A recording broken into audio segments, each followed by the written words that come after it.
ਤੁਸੀਂ ਸੁਣ ਰਹੇ ਹੋ ਕਿਤਾਬ ਰੋਸ਼ਨ ਦਿਮਾਗ ਭਾਈ ਹਰਮਿੰਦਰ ਸਿੰਘ ਸੰਧੂ ਲੇਖਕ ਬਲਜੀਤ ਸਿੰਘ ਖਾਲਸਾ 20ਵੇਂ ਭਾਗ ਵਿੱਚ ਸੁਣੋ ਸਾਕਾ ਨਕੋਦਰ ਅਤੇ ਸਿੱਖਾਂ ਵਿਰੁੱਧ ਹਿੰਦੂ ਸਟੇਟ ਦੀ ਛਾਵੇਂ ਸਰਗਰਮ ਹਿੰਦੂ ਅੱਤਵਾਦ ਤੇ ਇੱਕ ਨਜ਼ਰ। ਆਵਾਜ਼ ਗੁਰਜੰਟ ਸਿੰਘ ਰੂਪੋਵਾਲੀ। ਵਾਹਿਗੁਰੂ ਜੀ ਕਾ ਖਾਲਸਾ ਵਾਹਿਗੁਰੂ ਜੀ ਕੀ ਫਤਿਹ। ਸਾਕਾ ਨਕੋਦਰ। ਜਲੰਧਰ ਜ਼ਿਲ੍ਹੇ ਦੇ ਕਸਬਾ ਨਕੋਦਰ ਵਿੱਚ ਹਿੰਦੂ ਸ਼ਿਵ ਸੈਨਾ ਵਾਲੇ ਸਿੱਖਾਂ ਦੇ ਧਰਮ ਉੱਤੇ ਹਮਲਾ ਕਰਨ ਦਾ ਕੋਈ ਵੀ ਮੌਕਾ ਹੱਥੋਂ ਨਹੀਂ ਸੀ ਜਾਣ ਦਿੰਦੇ। ਗੁਰਦੁਆਰੇ ਵਿੱਚ ਅੱਗ ਲਾ ਕੇ ਗੁਰੂ ਗ੍ਰੰਥ ਸਾਹਿਬ ਜੀ ਦੇ ਪਾਵਨ ਸਰੂਪਾਂ ਦੀ ਬੇਅਦਬੀ ਕਰਨ ਪਿੱਛੋਂ ਵੀ ਉਹ ਸੁਰੱਖਿਅਤ ਸਨ, ਕਿਉਂਕਿ ਬਰਨਾਲਾ ਸਰਕਾਰ ਅਕਾਲ ਤਖਤ ਦੀ ਨਹੀਂ ਦਿੱਲੀ ਤਖਤ ਦੀ ਵਫਾਦਾਰ ਸੀ। ਸਿੱਖ ਸਟੂਡੈਂਟ ਫੈਡਰੇਸ਼ਨ ਦੇ ਨੌਜਵਾਨਾਂ ਨੇ ਸਿੱਖ ਧਰਮ ਉੱਤੇ ਹੋਏ ਇਸ ਹਮਲੇ ਵਿਰੁੱਧ ਸ਼ਾਂਤਮਈ ਰੋਸ ਵਿਖਾਵੇ ਦਾ ਪ੍ਰੋਗਰਾਮ ਉਲੀਕਿਆ ਅਤੇ ਬਰਨਾਲਾ ਸਰਕਾਰ ਨੇ ਦਿੱਲੀ ਤਖਤ ਨਾਲ ਆਪਣੀ ਵਫਾਦਾਰੀ ਸਾਬਤ ਕਰਨ ਦਾ ਇਹ ਸੁਨਹਿਰੀ ਮੌਕਾ ਹੱਥੋਂ ਨਾ ਜਾਣ ਦਿੱਤਾ। ਨਿਹੱਥੇ ਸਿੱਖ ਨੌਜਵਾਨਾਂ ਉੱਤੇ ਗੋਲੀਆਂ ਚਲਾਈਆਂ ਗਈਆਂ। 4 ਫਰਵਰੀ 1986 ਨੂੰ 1978 ਵਰਗਾ ਸਾਕਾ ਨਕੋਦਰ ਵਿੱਚ ਵਰਤਾਇਆ ਗਿਆ। 1978 ਵਿੱਚ ਮੁੱਖ ਮੰਤਰੀ ਬਾਦਲ ਸੀ ਅਤੇ 1986 ਵਿੱਚ ਬਰਨਾਲਾ। ਇਸ ਕਹਿਰ ਦੀ ਹਨੇਰੀ 2 ਫਰਵਰੀ 1986 ਵਾਲੇ ਦਿਨ ਤੋਂ ਸਾਫ਼ ਦਿਖਾਈ ਦੇ ਰਹੀ ਸੀ। ਨਕੋਦਰ ਵਿੱਚ ਕਰਫਿਊ ਲੱਗ ਚੁੱਕਾ ਸੀ। ਸਪਸ਼ਟ ਸੀ ਕਿ ਕਰਫਿਊ ਦਾ ਕਾਰਨ ਨਕੋਦਰ ਦੇ ਮੁਹੱਲਾ ਗੁਰੂ ਨਾਨਕਪੁਰਾ ਦੇ ਗੁਰਦੁਆਰਾ ਸਾਹਿਬ ਸ੍ਰੀ ਗੁਰੂ ਗ੍ਰੰਥ ਸਾਹਿਬ ਜੀ ਦੀ ਪਵਿੱਤਰ ਬੀੜ ਨੂੰ ਅਗਨ ਭੇਟ ਕਰਨ ਵਾਲੀਆਂ ਸਿੱਖ ਵਿਰੋਧੀ ਤਾਕਤਾਂ ਨੂੰ ਨਕੋਦਰ ਦੇ ਹਿੰਦੂ ਤਬਕੇ ਦੀ ਜੋ RSS ਸਮਰਥਕ ਸੀ ਪੂਰੀ ਸ਼ਹਿ ਸੀ। ਇਹ ਅੱਗ ਬੜੀ ਸੋਚੀ ਸਮਝੀ ਸਕੀਮ ਅਧੀਨ ਕੱਟੜ ਹਿੰਦੂ ਤਵੀਆਂ ਵੱਲੋਂ ਲਗਾਈ ਗਈ ਸੀ। ਗੁਰਦੁਆਰਾ ਪ੍ਰਬੰਧਕਾਂ ਵੱਲੋਂ ਸਬੰਧਤ ਵਿਅਕਤੀ ਸ਼ਿਵ ਸੈਨਾ ਮੁਖੀ ਹਰਮੇਸ਼ ਉਰਫ ਖਾਨ ਨੂੰ ਗ੍ਰਿਫਤਾਰ ਕਰਨ ਅਤੇ ਪਵਿੱਤਰ ਬੀੜ ਨੂੰ ਅੱਗ ਲਾਉਣ ਦੇ ਦੋਸ਼ ਵਿੱਚ ਉਸ ਵਿਰੁੱਧ ਥਾਣੇ ਪਰਚਾ ਦਰਜ ਕਰਵਾਇਆ ਗਿਆ। ਪਰ ਮਾਹੌਲ ਖਰਾਬ ਹੋ ਜਾਵੇਗੀ ਰੱਟ ਲਾ ਕੋਈ ਵੀ ਕਾਰਵਾਈ ਕਰਨ ਤੋਂ ਪੁਲਿਸ ਟਾਲਾ ਵੱਟ ਗਈ। ਪੁਲਿਸ ਕਾਰਵਾਈ ਨਾ ਹੋਣ ਕਾਰਨ ਸਿੱਖਾਂ ਵਿੱਚ ਕਾਫੀ ਗੁੱਸਾ ਵੱਧ ਗਿਆ ਤੇ ਖਾਨ ਦੀ ਗ੍ਰਿਫਤਾਰੀ ਨੂੰ ਲੈ ਕੇ ਪੁਲਿਸ ਵਿਰੁੱਧ ਤੇ ਸਰਕਾਰ ਵਿਰੁੱਧ ਮੁਜ਼ਾਹਰੇ ਸ਼ੁਰੂ ਹੋ ਗਏ ਤੇ ਅਖੀਰ ਨਕੋਦਰ ਵਿੱਚ ਕਰਫਿਊ ਲੱਗ ਗਿਆ। ਸਿੱਖਾਂ ਦਾ ਗੁੱਸਾ ਸਰਕਾਰ ਵਿਰੁੱਧ ਵੱਧ ਰਿਹਾ ਸੀ। ਸਿੱਖਾਂ ਦੇ ਵਿਰੋਧ ਦੀ ਕਮਾਂਡ ਬਾਬਾ ਜੋਗਿੰਦਰ ਸਿੰਘ ਦੀ ਅਗਵਾਈ ਹੇਠਲੇ ਅਕਾਲੀ ਦਲ ਤੇ ਆਲ ਇੰਡੀਆ ਸਿੱਖ ਸਟੂਡੈਂਟ ਫੈਡਰੇਸ਼ਨ ਨੇ ਸੰਭਾਲ ਲਈ, ਜਿਹੜੇ ਕਿ ਪਵਿੱਤਰ ਬੀੜ ਸਾਹਿਬ ਨੂੰ ਜਲ ਪ੍ਰਵਾਹ ਕਰਨ ਲਈ ਗੋਂਦਵਾਲ ਸਾਹਿਬ ਲਿਜਾਣ ਤੇ ਸ਼ਿਵ ਸੈਨਾ ਮੁਖੀ ਦੀ ਗ੍ਰਿਫਤਾਰੀ ਦੀ ਮੰਗ ਕਰ ਰਹੇ ਸਨ। ਸਰਕਾਰ ਨੇ ਇਹਨਾਂ ਮੰਗਾਂ ਨੂੰ ਮੰਨਣ ਦੀ ਬਜਾਏ ਪਿਛਲੇ 2 ਦਿਨਾਂ ਤੋਂ ਕਰਫਿਊ ਲਗਾ ਦਿੱਤਾ, ਜੋ ਕਿ ਇੱਕ ਤਰਫਾ ਸਾਫ਼ ਨਜ਼ਰ ਆ ਰਿਹਾ ਸੀ, ਕਿਉਂਕਿ ਹਿੰਦੂ ਹਿੰਸਕ ਭੀੜਾਂ ਸ਼ਰੇਆਮ ਨਕੋਦਰ ਦੇ ਬਾਜ਼ਾਰਾਂ ਵਿੱਚ ਝੰਗਾੜਾਂ ਪਾਉਂਦੀਆਂ ਫਿਰ ਰਹੀਆਂ ਸਨ, ਜਿਸ ਦੀਆਂ ਖਬਰਾਂ ਅਖਬਾਰਾਂ ਵਿੱਚ ਲੱਗ ਚੁੱਕੀਆਂ ਸਨ। ਸਿੱਖਾਂ ਵਿੱਚ ਰੋਹ ਵੱਧ ਰਿਹਾ ਸੀ। ਬਾਬਾ ਜੋਗਿੰਦਰ ਸਿੰਘ ਦਲ ਅਤੇ ਸਿੱਖ ਸਟੂਡੈਂਟ ਫੈਡਰੇਸ਼ਨ ਵੱਲੋਂ ਕਰਫਿਊ ਤੋੜਨ ਦਾ ਐਲਾਨ ਕਰ ਦਿੱਤਾ ਗਿਆ ਤੇ ਨਕੋਦਰ ਦੇ ਨਾਲ ਲੱਗਦੇ ਪਿੰਡ ਸ਼ੇਰਪੁਰ ਵਿੱਚ 4 ਫਰਵਰੀ ਨੂੰ ਸਿੱਖ ਸੰਗਤ ਦਾ ਇਕੱਠ ਕਰਨ ਦਾ ਪ੍ਰੋਗਰਾਮ ਉਲੀਕਿਆ ਗਿਆ। ਸ਼ੇਰਪੁਰ ਵਿੱਚ ਹੋਏ ਇਕੱਠ, ਜਿਹੜਾ ਕਿ ਹੁਣ ਨਕੋਦਰ ਦਾ ਹੀ ਮੁਹੱਲਾ ਸ਼ੇਰਪੁਰ ਬਣ ਚੁੱਕਾ ਹੈ, ਦੀ ਅਗਵਾਈ ਬਾਬਾ ਜੋਗਿੰਦਰ ਸਿੰਘ ਅਤੇ ਸਿੱਖ ਸਟੂਡੈਂਟ ਫੈਡਰੇਸ਼ਨ ਦੇ ਜਲੰਧਰ ਜੂਨਟ ਤੇ ਲਾਇਲਪੁਰ ਖਾਲਸਾ ਕਾਲਜ ਜਲੰਧਰ ਜੂਨਟ ਦੇ ਪ੍ਰਧਾਨ ਸਰਦਾਰ ਹਰਮਿੰਦਰ ਸਿੰਘ ਚੱਲੋਪੁਰ ਤੇ ਨਕੋਦਰ ਦੇ ਸਰਕਲ ਪ੍ਰਧਾਨ ਪਰਮਜੀਤ ਸਿੰਘ ਮੱਲੀ ਕਰ ਰਹੇ ਸਨ। ਸਰਬਸੰਮਤੀ ਨਾਲ ਫੈਸਲਾ ਲਿਆ ਗਿਆ ਕਿ 5 ਸਿੰਘ ਸ੍ਰੀ ਗੁਰੂ ਗ੍ਰੰਥ ਸਾਹਿਬ ਜੀ ਦੀ ਬੀੜ ਲੈਣ ਵਾਸਤੇ ਕਰਫਿਊ ਦੀ ਉਲੰਘਣਾ ਕਰਦੇ ਹੋਏ ਜਾਣਗੇ ਤੇ ਬਾਕੀ ਸੰਗਤ ਨਹਿਰ ਦੇ ਪੁਲ ਤੇ, ਜੋ ਕਿ ਕਪੂਰਥਲਾ ਰੋਡ ਤੇ ਪੈਂਦਾ ਹੈ, ਕੋਲ ਬੈਠੇਗੀ। ਇਹ ਫੈਸਲਾ ਇਸ ਲਈ ਕੀਤਾ ਗਿਆ ਸੀ ਕਿ ਪੁਲਿਸ ਨਾਲ ਟਕਰਾਓ ਨਾ ਹੋਵੇ ਤੇ ਖੂਨ ਖਰਾਬੇ ਤੋਂ ਬਚਿਆ ਜਾ ਸਕੇ, ਜਿਸ ਬਾਰੇ ਪਹਿਲਾਂ ਹੀ ਅਫਵਾਹਾਂ ਸਨ। ਪੁਲਿਸ ਨੂੰ ਗੋਲੀ ਚਲਾਉਣ ਦਾ ਹੁਕਮ ਮਿਲ ਚੁੱਕਾ ਹੈ। ਫੈਸਲੇ ਤੋਂ ਬਾਅਦ ਬਾਬਾ ਜੋਗਿੰਦਰ ਸਿੰਘ ਚਲੇ ਗਏ ਅਤੇ ਸੰਗਤ ਗੁਰਦੁਆਰਾ ਸਾਹਿਬ ਤੋਂ ਅਰਦਾਸਾ ਸੋਧ ਕੇ ਨਕੋਦਰ ਵੱਲ ਨੂੰ ਚੱਲ ਪਈ। ਲਏ ਗਏ ਫੈਸਲੇ ਅਨੁਸਾਰ ਬਾਕੀ ਸੰਗਤ ਨਹਿਰ ਦੇ ਪੁਲ ਕੋਲ ਰੁਕ ਗਈ ਤੇ 5 ਨਿਹੱਥੇ ਸਿੰਘ ਨੰਗੇ ਪੈਰੀਂ ਗੁਰਦੁਆਰਾ ਨਾਨਕਪੁਰਾ ਮੁਹੱਲਾ ਵੱਲ ਅੱਗੇ ਵਧਣ ਲੱਗੇ। ਅੱਗੇ ਪੁਲਿਸ ਨੇ ਰਸਤਾ ਰੋਕਿਆ ਹੋਇਆ ਸੀ। ਸਿੰਘ ਅੱਗੇ ਵਧ ਰਹੇ ਸਨ। ਪੁਲਿਸ ਨੇ ਬਿਨਾਂ ਕੋਈ ਚੇਤਾਵਨੀ ਦਿੱਤਿਆਂ ਸਿੰਘਾਂ ਉੱਪਰ ਗੋਲੀਆਂ ਚਲਾਉਣੀਆਂ ਸ਼ੁਰੂ ਕਰ ਦਿੱਤੀਆਂ। ਇਹ ਵੇਖ ਸੰਗਤ ਵਿੱਚ ਗੁੱਸਾ ਵੱਧ ਗਿਆ। ਸੰਗਤ ਰੋਹ ਵਿੱਚ ਆ ਗਈ ਅਤੇ ਕੀਤੇ ਫੈਸਲੇ ਦੀ ਪਰਵਾਹ ਨਾ ਕਰਦੇ ਹੋਏ ਪੁਲਿਸ ਨਾਕੇ ਵੱਲ ਵਧਣ ਲੱਗੀ। ਪੁਲਿਸ ਨੇ ਗੋਲੀਆਂ ਦੀ ਵਾਛੜ ਹੋਰ ਤੇਜ਼ ਕਰ ਦਿੱਤੀ। ਪੁਲਿਸ ਗੋਲੀ ਕਾਰਨ 3 ਸਿੰਘ ਸ਼ਹੀਦ ਹੋ ਗਏ। ਕੱਟੜਾਂ ਦੀ ਗਿਣਤੀ ਕਿਤੇ ਵਧੇਰੇ ਸੀ। ਭਾਈ ਰਵਿੰਦਰ ਸਿੰਘ ਲਿੱਤਰਾ, ਭਾਈ ਲਛਮਣ ਸਿੰਘ ਗੋਰਸੀਆਂ ਤੇ ਭਾਈ ਬਲਧੀਰ ਸਿੰਘ ਰਾਮਗੜ੍ਹ ਪੁਲਿਸ ਗੋਲੀਆਂ ਨਾਲ ਸ਼ਹੀਦ ਹੋ ਚੁੱਕੇ ਸਨ। ਪੁਲਿਸ ਨੇ ਉਹਨਾਂ ਦੀਆਂ ਲਾਸ਼ਾਂ ਪੋਸਟਮਾਰਟਮ ਲਈ ਸਿਵਲ ਹਸਪਤਾਲ ਨਕੋਦਰ ਪਹੁੰਚਾ ਦਿੱਤੀਆਂ।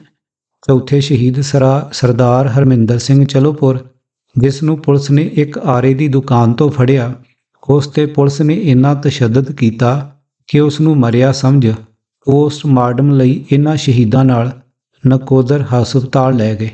ਡਾਕਟਰਾਂ ਵੱਲੋਂ ਜਿੰਦਾ ਹੋਣ ਕਾਰਨ ਉਸ ਨੂੰ ਬਚਾਉਣ ਲਈ ਜਲੰਧਰ ਭੇਜਣ ਦਾ ਪ੍ਰਬੰਧ ਕਰਨ ਲਈ ਕਿਹਾ ਗਿਆ। ਪੁਲਿਸ ਉਸ ਨੂੰ ਜਲੰਧਰ ਲਿਜਾ ਰਹੀ ਸੀ। ਪੁਲਿਸ ਪਾਰਟੀ ਦੀ ਅਗਵਾਈ SHO ਜਸਕੀਰਤ ਸਿੰਘ ਅਤੇ ਸਵਰਨ ਸਿੰਘ ਘੋਟਣਾ DSP ਕਰ ਰਹੇ ਸਨ, ਜਿਨ੍ਹਾਂ ਨੇ ਉਸ ਨੂੰ ਨਕੋਦਰ ਦੀ ਹਦੂਦ ਟੱਪਣ ਤੋਂ ਪਹਿਲਾਂ ਪੰਗ ਸਾਹਿਬ ਪਿੰਡ ਕੋਲ ਮੂੰਹ ਵਿੱਚ ਗੋਲੀ ਮਾਰ ਸ਼ਹੀਦ ਕਰ ਦਿੱਤਾ ਅਤੇ ਵਾਪਸ ਨਕੋਦਰ ਹਸਪਤਾਲ ਉਸ ਦੀ ਲਾਸ਼ ਲਿਆ ਕੇ ਰੱਖ ਦਿੱਤੀ। ਇੱਥੇ ਯਾਦ ਰਹੇ ਕਿ ਸਰਦਾਰ ਹਰਮਿੰਦਰ ਸਿੰਘ ਚਲੋਪੁਰ ਉਸ ਸਮੇਂ ਖਾਲਸਾ ਕਾਲਜ ਜਲੰਧਰ ਵਿੱਚ MSc ਕਰ ਰਿਹਾ ਸੀ ਤੇ ਉਹ 6 ਭੈਣਾਂ ਦਾ ਇਕਲੌਤਾ ਭਰਾ ਸੀ। ਸ਼ਹੀਦ ਹੋਣ ਵਾਲੇ ਸਾਰੇ ਸਿੱਖ ਨੌਜਵਾਨ ਬਿਲਕੁਲ ਨਿਹੱਥੇ ਸਨ। ਉਹਨਾਂ ਦਾ ਕਸੂਰ ਇਹੀ ਸੀ ਕਿ ਧਾਰਮਿਕ ਭਾਵਨਾ ਅਧੀਨ ਉਹ ਗੁਰੂ ਗ੍ਰੰਥ ਸਾਹਿਬ ਦੀ ਬੇਅਦਬੀ ਨਾ ਸਹਾਰ ਸਕੇ। ਬਰਨਾਲਾ ਸਰਕਾਰ ਨੇ ਇਹਨਾਂ ਨੂੰ ਮਾਰ ਕੇ ਅਤੇ ਲਾਸ਼ਾਂ ਨੂੰ ਬੇਪਛਾਣ ਕਰਾਰ ਦੇ ਕੇ ਮਿੱਟੀ ਦਾ ਤੇਲ ਪਾ ਕੇ ਸਾੜ ਦਿੱਤੀਆਂ, ਜਦੋਂ ਕਿ ਇਹਨਾਂ ਦੇ ਵਾਰਸ ਲਾਸ਼ਾਂ ਲੈਣ ਲਈ ਪੁਲਿਸ ਦੇ ਤਰਲੇ ਕੱਢਦੇ ਰਹੇ। ਪ੍ਰਸ਼ਾਸਨ ਅਤੇ ਚੀਫ ਮਿਨਿਸਟਰ ਬਰਨਾਲਾ ਤੱਕ ਜਥੇਬੰਦੀਆਂ ਰਾਹੀਂ ਤੇ ਨਿੱਜੀ ਪਹੁੰਚ ਕੀਤੀ ਗਈ। ਇਲਾਕੇ ਦੇ MLA ਜਥੇਦਾਰ ਕੁਲਦੀਪ ਸਿੰਘ ਵੰਡਾਲਾ ਅਤੇ ਤਖਤ ਕੇਸਗੜ੍ਹ ਸਾਹਿਬ ਦੇ ਉਸ ਸਮੇਂ ਦੇ ਜਥੇਦਾਰ ਹਰਚਰਨ ਸਿੰਘ ਮਹਾਲੋਂ, ਜਿਨ੍ਹਾਂ ਦੀ ਆਪਣੀ ਭਾਣਜੀ ਦਾ ਪੁੱਤਰ ਰਵਿੰਦਰ ਸਿੰਘ ਲਿੱਤਰਾ ਇਹਨਾਂ ਸ਼ਹੀਦਾਂ ਵਿੱਚੋਂ ਇੱਕ ਸੀ, ਵੀ ਲਾਸ਼ਾਂ ਪ੍ਰਾਪਤ ਕਰਨ ਵਿੱਚ ਅਸਫਲ ਰਹੇ। ਇੱਥੇ ਇਹ ਵੀ ਜ਼ਿਕਰਯੋਗ ਹੈ ਕਿ ਜਥੇਦਾਰ ਮਹਾਲੋਂ ਬਰਨਾਲਾ ਸਰਕਾਰ ਵੱਲੋਂ ਦਿੱਤੇ ਭਰੋਸੇ ਤੇ ਅੱਧੀ ਰਾਤ ਨੂੰ ਕੇਸਗੜ੍ਹ ਸਾਹਿਬ ਤੋਂ ਚੱਲੇ ਸਨ, ਪਰ ਉਹਨਾਂ ਨੂੰ ਪੁਲਿਸ ਨੇ ਨਕੋਦਰ ਵਿੱਚ ਦਾਖਲ ਹੋਣ ਤੋਂ ਰੋਕ ਲਿਆ ਤੇ ਲਾਸ਼ਾਂ ਮਿੱਟੀ ਦਾ ਤੇਲ ਪਾ ਕੇ ਸਾੜ ਦਿੱਤੀਆਂ ਗਈਆਂ। ਉਸ ਤੋਂ ਬਾਅਦ ਹੀ ਉਹ ਨਕੋਦਰ ਵਿੱਚ ਦਾਖਲ ਹੋ ਸਕੇ। ਬਰਨਾਲਾ ਸਰਕਾਰ ਨੇ ਆਪਣੇ ਵੱਲੋਂ ਦਿੱਲੀ ਦੇ ਹਾਕਮਾਂ ਅੱਗੇ ਆਪਣੀ ਇਹ ਯੋਗਤਾ ਸਿੱਧ ਕਰਕੇ ਵਿਖਾਉਣ ਦੀ ਕੋਸ਼ਿਸ਼ ਕੀਤੀ ਸੀ ਕਿ ਮੈਂ ਦਿੱਲੀ ਦੇ ਤਖਤ ਦੀ ਵਫਾਦਾਰੀ ਲਈ ਸਿੱਖਾਂ ਵਿਰੁੱਧ ਕਿਸੇ ਵੀ ਹੱਦ ਤੱਕ ਜਾ ਸਕਦਾ ਹਾਂ, ਪਰ ਉਹ ਇਹ ਨਹੀਂ ਸੀ ਜਾਣਦਾ ਕਿ ਜਿਸ ਤਰ੍ਹਾਂ ਦਾ ਮੋਹਰਾ ਉਹ ਬਣ ਕੇ ਵਿਖਾ ਰਿਹਾ ਸੀ, ਅਜਿਹੇ ਮੋਹਰਿਆਂ ਨੂੰ ਹਕੂਮਤ ਚੰਗੀ ਤਰ੍ਹਾਂ ਵਰਤ ਕੇ ਕੂੜੇ ਦੇ ਢੇਰ ਵਿੱਚ ਸੁੱਟ ਦਿਆ ਕਰਦੀ ਹੈ। ਸਿੱਖਾਂ ਵਿਰੁੱਧ ਹਿੰਦੂ ਸਟੇਟ ਦੀ ਛਾਵੇਂ ਸਰਗਰਮ ਹਿੰਦੂ ਅੱਤਵਾਦ ਤੇ ਇੱਕ ਨਜ਼ਰ। ਨਕੋਦਰ ਦੇ ਸਾਕੇ ਸਨਮੁਖ ਹੁੰਦਿਆਂ ਮੈਂ ਪਾਠਕਾਂ ਨੂੰ ਇੱਕ ਹੋਰ ਕੌੜੀ ਹਕੀਕਤ ਦੇ ਰੂਬਰੂ ਕਰਨਾ ਜ਼ਰੂਰੀ ਸਮਝਦਾ ਹਾਂ, ਜਿਸ ਵਿੱਚੋਂ ਸਿੱਖ ਮਾਨਸਿਕਤਾ ਅਤੇ ਹਿੰਦੂ ਮਾਨਸਿਕਤਾ ਵਿਚਲੇ ਫਰਕ ਨੂੰ ਸਮਝਿਆ ਜਾ ਸਕਦਾ ਹੈ। ਖਾਸ ਕਰ 4 ਚੁਫੇਰਿਓਂ ਘਿਰੀ ਹੋਈ ਸਿੱਖ ਕੌਮ ਵਿੱਚ ਜਦੋਂ ਆਪੋ ਵਿੱਚ ਲੜਨ ਦਾ ਰੁਝਾਨ ਵੀ ਨਾਲੋਂ ਨਾਲ ਚੱਲ ਰਿਹਾ ਸੀ, ਉਸ ਸਮੇਂ ਰਾਜ ਕਰ ਰਹੀ ਹਿੰਦੂ ਬਹੁ ਗਿਣਤੀ ਇੱਕ ਚੰਗੀ ਪੋਜੀਸ਼ਨ ਤੇ ਹੁੰਦਿਆਂ ਵੀ ਕਿਵੇਂ ਇੱਕਮੁੱਠ ਸੀ, ਇਹ ਪੰਨੇ ਦੱਸਦੇ ਹਨ। ਪੰਜਾਬ ਵਿੱਚ ਸਿੱਖ ਨੌਜਵਾਨੀ ਜਦੋਂ ਇੱਕ ਤਾਕਤਵਰ ਹਕੂਮਤ ਨਾਲ ਲਹੂ ਵੀਟਵੀਂ ਲੜਾਈ ਲੜ ਰਹੀ ਸੀ, ਸਟੇਟ ਨੇ ਉਹਨਾਂ ਨੂੰ ਖਤਮ ਕਰਨ ਲਈ ਪੂਰੀ ਤਾਕਤ ਝੋਕੀ ਹੋਈ ਸੀ, ਤਾਂ ਉਸ ਸਮੇਂ ਹਿੰਦੂ ਜਥੇਬੰਦੀਆਂ ਆਪਣੇ ਇੱਕ ਵੱਖਰੇ ਹੀ ਮਕਸਦ ਲਈ ਸਰਗਰਮ ਸਨ। ਹਿੰਦੂ ਸ਼ਿਵ ਸੈਨਾ ਅਤੇ ਹਿੰਦੂ ਸੁਰੱਖਿਆ ਸਮਿਤੀ ਵੱਲੋਂ ਹਿੰਦੂਆਂ ਵਿੱਚ ਵੱਡੇ ਪੱਧਰ ਤੇ ਹਥਿਆਰ ਵੰਡੇ ਜਾਂਦੇ ਸਨ। ਭੇਦ ਭਰੇ ਢੰਗ ਨਾਲ ਸ਼ਿਵ ਸੈਨਾ ਵਾਲਿਆਂ ਨੇ ਆਪਣੀਆਂ ਦਾੜ੍ਹੀਆਂ ਵਧਾ ਲਈਆਂ ਸਨ। ਮੈਨੂੰ ਚੇਤੇ ਆਉਂਦਾ ਹੈ ਕਿ ਮੈਂ ਨਿੱਕੇ ਹੁੰਦੇ ਲੁਧਿਆਣਾ ਦੇ ਕੋਟ ਮੰਗਲ ਸਿੰਘ ਇਲਾਕੇ ਦੇ ਮੰਦਰ ਵਿੱਚ ਸ਼ਿਵ ਸੈਨਾ ਨਾਲ ਜੁੜੇ ਹਿੰਦੂ ਨੌਜਵਾਨਾਂ ਦੇ ਸਥਾਨਕ ਲੀਡਰ ਨੂੰ ਇੱਕ ਵਾਰ ਇਹ ਕਹਿੰਦਿਆਂ ਆਪਣੇ ਕੰਨੀ ਸੁਣਿਆ ਸੀ ਕਿ ਪੱਗਾਂ ਬੰਨ੍ਹ ਕੇ ਜਾਵਾਂਗੇ। ਉਦੋਂ ਤਾਂ ਮੈਂ ਇਸ ਕੁਝ ਲਫ਼ਜ਼ਾਂ ਦੇ ਵਾਕ ਤੇ ਬਹੁਤਾ ਗੌਰ ਨਹੀਂ ਸੀ ਕੀਤਾ, ਪਰ ਬਾਅਦ ਵਿੱਚ ਸ਼ਿਵ ਸੈਨਾ ਦੇ ਵਰਤਾਰੇ ਤੋਂ ਕਾਫੀ ਕੁਝ ਸਾਹਮਣੇ ਆਉਣ ਲੱਗ ਪਿਆ। ਜਿਹੜੀ ਗੱਲ ਨੋਟ ਕਰਨ ਵਾਲੀ ਹੈ ਉਹ ਇਹ ਹੈ ਕਿ ਇਹ ਸ਼ਿਵ ਸੈਨਾ ਵਾਲੇ ਕਦੇ ਕਿਸੇ ਬਹਾਨੇ ਤੇ ਕਦੇ ਕਿਸੇ ਬਹਾਨੇ ਰਾਹ ਜਾਂਦੇ ਸਿੱਖਾਂ ਤੇ ਹਮਲਾ ਕਰਦੇ ਸਨ, ਸਿੱਖਾਂ ਦੇ ਘਰਾਂ ਤੇ ਵੀ ਹਮਲੇ ਕਰਦੇ ਸਨ। ਇੱਥੋਂ ਤੱਕ ਕਿ ਉਸ ਸਮੇਂ ਅੰਮ੍ਰਿਤਸਰ ਵਿੱਚ ਫੜੇ ਗਏ ਇੱਕ ਵੱਡੇ ਗਰੋਹ ਦੀ ਅਸਲੀਅਤ ਸਾਹਮਣੇ ਆਉਣ ਤੋਂ ਬਾਅਦ ਜਦੋਂ ਇਹ ਵੀ ਪਤਾ ਲੱਗ ਗਿਆ ਕਿ ਸ਼ਿਵ ਸੈਨਾ ਵਾਲੇ ਸਿੱਖਾਂ ਦੇ ਭੇਸ ਵਿੱਚ ਬੈਂਕਾਂ ਲੁੱਟਦੇ ਅਤੇ ਸਿੱਖਾਂ ਨੂੰ ਕਤਲ ਵੀ ਕਰਦੇ ਸਨ, ਇੰਨਾ ਵੱਡਾ ਸਕੈਂਡਲ ਜ਼ਾਹਰ ਹੋਣ ਤੋਂ ਬਾਅਦ ਫਿਰ ਦਬਾ ਦਿੱਤਾ ਗਿਆ ਤੇ ਸਿੱਖ ਅਫਸਰ ਚੂੰ ਵੀ ਨਾ ਕਰ ਸਕੇ। ਦੂਜੇ ਪਾਸੇ ਸੀਆਰਪੀ ਦੇ ਹਿੰਦੀ ਜਵਾਨ ਸ਼ਿਵ ਸੈਨਾ ਵਾਲਿਆਂ ਨਾਲ ਮਿਲ ਕੇ ਸਿੱਖਾਂ ਵਿਰੁੱਧ ਬਹੁਤ ਕੁਝ ਕਰਦੇ ਸਨ। ਅੰਮ੍ਰਿਤਸਰ ਦਾ ਇੱਕ ਪੁਲਿਸ ਇੰਸਪੈਕਟਰ ਹਰਜੀਤ ਸਿੰਘ ਸਿੱਖਾਂ ਦੇ ਘਰਾਂ 'ਤੇ ਹਮਲੇ ਕਰਨ ਵਾਲੇ ਕਈ ਗੁੰਡਾ ਅਨਸਰਾਂ ਨੂੰ ਫੜ ਕੇ ਥਾਣਾ ਡੀ ਡਿਵੀਜ਼ਨ ਵਿੱਚ ਬੰਦ ਕਰ ਦਿੰਦਾ ਹੈ, ਪਰ ਰਾਤ ਨੂੰ ਸੀਆਰਪੀ ਵਾਲੇ ਥਾਣੇ 'ਤੇ ਹਮਲਾ ਕਰਕੇ ਗੁੰਡਾ ਅਨਸਰਾਂ ਨੂੰ ਛੁਡਾ ਕੇ ਲੈ ਜਾਂਦੇ ਹਨ। ਇਹ ਸਾਰੇ ਵਰਤਾਰੇ ਵਿੱਚੋਂ ਇੱਕ ਤੱਥ ਬੜੇ ਉਘੜਵੇਂ ਰੂਪ ਵਿੱਚ ਸਪਸ਼ਟ ਹੁੰਦਾ ਹੈ, ਉਹ ਇਹ ਕਿ ਅਣਐਲਾਨੇ ਢੰਗ ਨਾਲ ਹਿੰਦੂਆਂ ਦਾ ਰਾਜ ਹੋਣ ਦੇ ਬਾਵਜੂਦ ਹਿੰਦੂ ਜਥੇਬੰਦੀਆਂ ਹਥਿਆਰ ਇਕੱਠੇ ਕਰਕੇ ਸਿੱਖਾਂ 'ਤੇ ਹਮਲੇ ਕਰਦੀਆਂ ਹਨ ਤਾਂ ਹਕੂਮਤ ਅਤੇ ਸੀਆਰਪੀ ਵਰਗੀਆਂ ਫੋਰਸਾਂ ਉਹਨਾਂ ਨੂੰ ਸੁਰੱਖਿਆ ਛਤਰੀ ਪ੍ਰਦਾਨ ਕਰਦੀਆਂ ਹਨ। ਦੂਜੇ ਪਾਸੇ ਪੀੜਤ ਧਿਰ ਸਿੱਖ ਕੌਮ ਜੋ ਜੀਵਨ ਮੌਤ ਦਾ ਸੰਘਰਸ਼ ਲੜ ਰਹੀ ਸੀ, ਉਸ ਕੌਮ ਦੇ ਸਿੱਖ ਅਫਸਰ ਇਹ ਸਾਰਾ ਵਰਤਾਰਾ ਵੇਖਦੇ ਹਨ। ਫਿਰ ਵੀ ਹਕੂਮਤ ਪ੍ਰਤੀ ਵਫਾਦਾਰੀ ਵਿਖਾਉਣ ਲਈ ਫੜੇ ਗਏ ਸਿੱਖ ਨੌਜਵਾਨਾਂ ਉੱਤੇ ਬੇਤਹਾਸ਼ਾ ਤਸ਼ੱਦਦ ਕਰਦੇ ਹਨ ਤੇ ਡਾਕਿਆਂ ਜਾਂ ਕਤਲਾਂ ਦੇ ਦੋਸ਼ੀ ਸ਼ਿਵ ਸੈਨਿਕਾਂ ਦੀਆਂ ਫਾਈਲਾਂ ਬੰਦ ਕਰਕੇ ਉਹਨਾਂ ਨੂੰ ਰਿਹਾਈਆਂ ਅਤੇ ਸੁਰੱਖਿਆ ਦਿੱਤੇ ਜਾਣ ਉੱਤੇ ਹੌਕਾ ਤੱਕ ਵੀ ਨਹੀਂ ਭਰਦੇ। ਸਿੱਖਾਂ ਦਾ ਦੁਖਾਂਤ ਸਿਰਫ ਇੰਨਾ ਹੀ ਨਹੀਂ, ਇਸ ਤੋਂ ਅੱਗੇ ਇਹ ਵੀ ਸੀ ਕਿ ਹਥਿਆਰ ਚੁੱਕ ਕੇ ਸਿੱਖੀ ਲਈ ਲੜਨ ਵਾਲੇ ਖਾੜਕੂਆਂ ਵਿੱਚੋਂ ਵੀ ਬਹੁਤੇ ਅਜਿਹੇ ਸਨ ਜਿਨ੍ਹਾਂ ਦਾ ਨਿਸ਼ਾਨਾ ਵਧੇਰੇ ਕਰਕੇ ਸਿੱਖ ਹੀ ਬਣਦੇ ਰਹਿੰਦੇ ਸਨ। ਅੱਜ ਵੀ ਖਾੜਕੂਆਂ ਹੱਥੋਂ ਹੋਏ ਕਤਲਾਂ ਦੇ ਤੱਥ ਇਕੱਠੇ ਕੀਤੇ ਜਾਣ ਤਾਂ ਸਪਸ਼ਟ ਹੋ ਜਾਵੇਗਾ ਕਿ ਸਰਕਾਰ ਵੱਲੋਂ ਸਿੱਖਾਂ ਦੀ ਨਸਲਕੁਸ਼ੀ ਤਾਂ ਚੱਲ ਹੀ ਰਹੀ ਸੀ, ਕਈ ਖਾੜਕੂ ਗਰੁੱਪਾਂ ਦਾ ਜ਼ਿਆਦਾਤਰ ਨਿਸ਼ਾਨਾ ਵੀ ਸਿੱਖ ਹੀ ਬਣੇ। ਪਿੰਡਾਂ ਦੇ ਸਿੱਖ ਪਰਿਵਾਰ ਹੀ ਨਹੀਂ ਬਲਕਿ ਸਿੱਖ ਕੌਮ ਲਈ ਆਪਣਾ ਸਭ ਕੁਝ ਦਾਅ 'ਤੇ ਲਾ ਕੇ ਕੰਮ ਕਰ ਰਹੇ ਪੰਥ ਦਰਦੀ ਵਰਕਰ ਵੀ ਆਪਣੇ ਹੀ ਕਈ ਸਿੱਖ ਖਾੜਕੂਆਂ ਵੱਲੋਂ ਗਦਾਰੀ ਦਾ ਟੈਗ ਲਾ ਕੇ ਕਤਲ ਕਰ ਦਿੱਤੇ ਗਏ। ਭਾਵ ਹਿੰਦੂ ਬਹੁਗਿਣਤੀ ਸੱਤਾ ਦੀ ਵਿਸ਼ਾਲ ਤਾਕਤ ਦੀ ਮਾਲਕ ਹੁੰਦੀ ਹੋਈ ਵੀ ਸਿੱਖਾਂ ਵਿਰੁੱਧ ਇਕੱਠੀ ਸੀ, ਪਰ ਸਿੱਖਾਂ ਦੀ ਬਾਗੀ ਜਾਂ ਜੁਝਾਰੂ ਤਾਕਤ ਚਾਰ ਚਫੇਰਿਓਂ ਘਿਰੀ ਹੋਈ ਵੀ ਕੌਮੀ ਜਜ਼ਬੇ ਨਾਲ ਇਕਮੁੱਠ ਨਹੀਂ ਸੀ ਅਤੇ ਕਈ ਖਾੜਕੂਆਂ ਵੱਲੋਂ ਆਪਣੇ ਹੀ ਭਰਾਵਾਂ ਨੂੰ ਗਦਾਰ ਹੋਣ ਦੇ ਸਿਰਫ ਫੋਕੇ ਤਾਨੇ ਹੀ ਨਹੀਂ ਬਲਕਿ ਗੋਲੀਆਂ ਵੀ ਮਾਰੀਆਂ ਜਾ ਰਹੀਆਂ ਸਨ। ਵੱਖ-ਵੱਖ ਹਿੰਦੂ ਜਥੇਬੰਦੀਆਂ ਦੇ ਇਸ ਸਮੇਂ ਸਰਗਰਮ ਰਹੇ ਵਰਤਾਰੇ 'ਤੇ ਝਾਤ ਪਾਉਣ ਲਈ ਉਸ ਸਮੇਂ ਦੀਆਂ ਅਖਬਾਰਾਂ ਦੇ ਆਧਾਰ 'ਤੇ ਪੰਥਕ ਮੈਗਜ਼ੀਨਾਂ ਵਿੱਚ ਛਪੀਆਂ ਦੋ ਸਨਸਨੀਖੇਜ਼ ਰਿਪੋਰਟਾਂ ਪਾਠਕਾਂ ਦੇ ਸਨਮੁਖ ਰੱਖ ਰਿਹਾ ਹਾਂ। ਪਹਿਲੀ ਰਿਪੋਰਟ ਦਾ ਸਿਰਲੇਖ ਹੈ ਸਮਾਚਾਰ ਪੱਤਰਾਂ ਦੀ ਸਨਸਨੀਖੇਜ਼ ਰਿਪੋਰਟ, ਹਿੰਦੂ ਸ਼ਿਵ ਸੈਨਾ ਅੱਤਵਾਦ ਦਾ ਅਸਲ ਕਰੂਪ ਚਿਹਰਾ, ਦੇਸ਼ ਧਰੋਹ ਅਤੇ ਹਿੰਦੂ ਸਿੱਖ ਦੰਗੇ ਕਰਾਉਣ ਦੀਆਂ ਸਾਜ਼ਿਸ਼ਾਂ ਨੰਗੀਆਂ। ਭਾਵੇਂ ਕਿ ਸਰਕਾਰੀ ਕਰੋਪੀ ਤੋਂ ਬਚਣ ਲਈ ਭਾਰਤੀ ਸਟੇਟ ਦੀ ਬਜਾਏ ਵਿਦੇਸ਼ੀ ਸਾਜ਼ਿਸ਼ ਹੋਣ ਬਾਰੇ ਲਿਖਿਆ ਗਿਆ, ਪਰ ਰਿਪੋਰਟ ਵਿੱਚੋਂ ਸਪਸ਼ਟ ਹੋ ਜਾਂਦਾ ਹੈ ਕਿ ਸਾਜ਼ਿਸ਼ ਦੇਸੀ ਹੈ ਜਾਂ ਵਿਦੇਸ਼ੀ। ਪੂਰੀ ਰਿਪੋਰਟ ਇਸ ਤਰ੍ਹਾਂ ਹੈ। ਹਿੰਦੂ ਸ਼ਿਵ ਸੈਨਾ ਦੀਆਂ ਰਾਸ਼ਟਰੀ ਏਕਤਾ ਅਤੇ ਅਖੰਡਤਾ ਨੂੰ ਜ਼ਬਰਦਸਤ ਸੱਟ ਮਾਰਨ ਵਾਲੀਆਂ ਜੋ ਸਿਆਹ ਕਰਤੂਤਾਂ ਪਿਛਲੇ ਦਿਨੀ ਲੋਕਾਂ ਸਾਹਮਣੇ ਆਈਆਂ ਹਨ, ਉਹ ਬਹੁਤ ਹੀ ਮਾਮੂਲੀ ਹਨ। ਇਹਨਾਂ ਦੇ ਗੁਨਾਹ ਦੇ ਬਹੁਤ ਵੱਡੇ ਹਿੱਸੇ ਨੂੰ ਛੁਪਾ ਲਿਆ ਗਿਆ ਹੈ। ਅਸਲ 'ਚ ਹਿੰਦੂਆਂ ਨੂੰ ਭੜਕਾਉਣ ਵਾਲੀਆਂ ਅਜਿਹੀਆਂ ਸਮੂਹ ਸੰਸਥਾਵਾਂ ਵਿੱਚ ਦੇਸ਼ ਧਰੋਹੀ ਕਿਸਮ ਦੇ ਜਰਾਇਮ ਪੇਸ਼ਾ ਵਿਹਲੇ ਤੇ ਨਕਾਰੇ ਹੋਏ ਘੁਸਪੈਠ ਕਰ ਚੁੱਕੇ ਲੋਕ ਹਨ ਜੋ ਪੈਸਾ ਕਮਾਉਣ ਲਈ ਦੇਸ਼ ਤੇ ਕੌਮ ਦੀ ਬਲੀ ਦੇ ਸਕਦੇ ਹਨ। ਕੇਂਦਰ ਸਰਕਾਰ ਨੂੰ ਨਿਰਪੱਖ ਹੋ ਕੇ ਅਜਿਹੇ ਦੇਸ਼ ਦੇ ਗਦਾਰਾਂ ਨੂੰ ਤੁਰੰਤ ਦਬੋਚਣਾ ਚਾਹੀਦਾ ਹੈ। ਅੱਜ ਵੀ ਜੇ ਅਚਾਨਕ ਪੰਜਾਬ 'ਚ ਸ਼ਿਵ ਸੈਨੀਆਂ ਦੇ ਗੁਪਤ ਅੱਡਿਆਂ, ਘਰਾਂ ਤੇ ਮੰਦਰਾਂ ਦੀ ਤਲਾਸ਼ੀ ਲਈ ਜਾਵੇ, ਇਹਨਾਂ ਦੇ ਅੰਦਰੋਂ ਮਾਰੂ ਤੇਜ਼ਾਬ ਦੀਆਂ ਭਰੀਆਂ ਬੋਤਲਾਂ, ਨਜਾਇਜ਼ ਅਸਲਾ, ਕਰਾਸਿਨ ਵਰਗੀਆਂ ਆਸ਼ੀ ਪਾਊਡਰ, ਛੁਰੇ, ਖੰਜਰ ਅਤੇ ਤਰਸ਼ੂਲਾਂ ਵੱਡੀ ਪੱਧਰ 'ਤੇ ਬਰਾਮਦ ਕੀਤੇ ਜਾ ਸਕਦੇ ਹਨ। ਇਹ ਬਰਾਮਦੀ ਅਤੇ ਦੋਸ਼ੀਆਂ ਨੂੰ ਸਖਤ ਸਜ਼ਾ ਪੰਜਾਬ 'ਚ ਅਮਨ ਚੈਨ ਦੀ ਬਹਾਲੀ ਵੱਲ ਇੱਕ ਉਸਾਰੂ ਕਦਮ ਸਿੱਧ ਹੋਵੇਗੀ। ਵਿਸ਼ੇਸ਼ ਪੱਤਰਕਾਰ ਮੁੱਢਲੇ ਸ਼ਬਦ।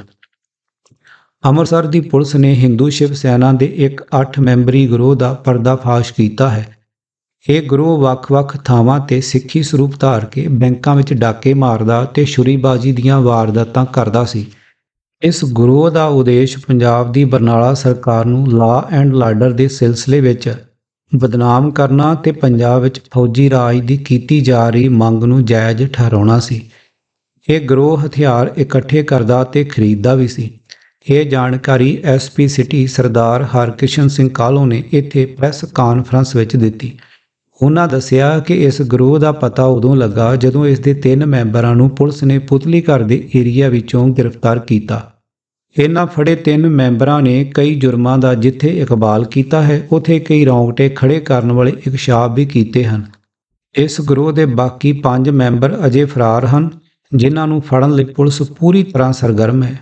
ਫੜੇ ਬੰਦਿਆਂ ਕੋਲੋਂ ਭਗਤਾਂ ਵਾਲੇ ਚੌਂਕ ਵਿੱਚ ਸਥਿਤ ਬੈਂਕ ਤੋਂ ਲੁੱਟੀ ਕੁਝ ਰਕਮ ਵੀ ਬਰਾਮਦ ਹੋਈ ਹੈ।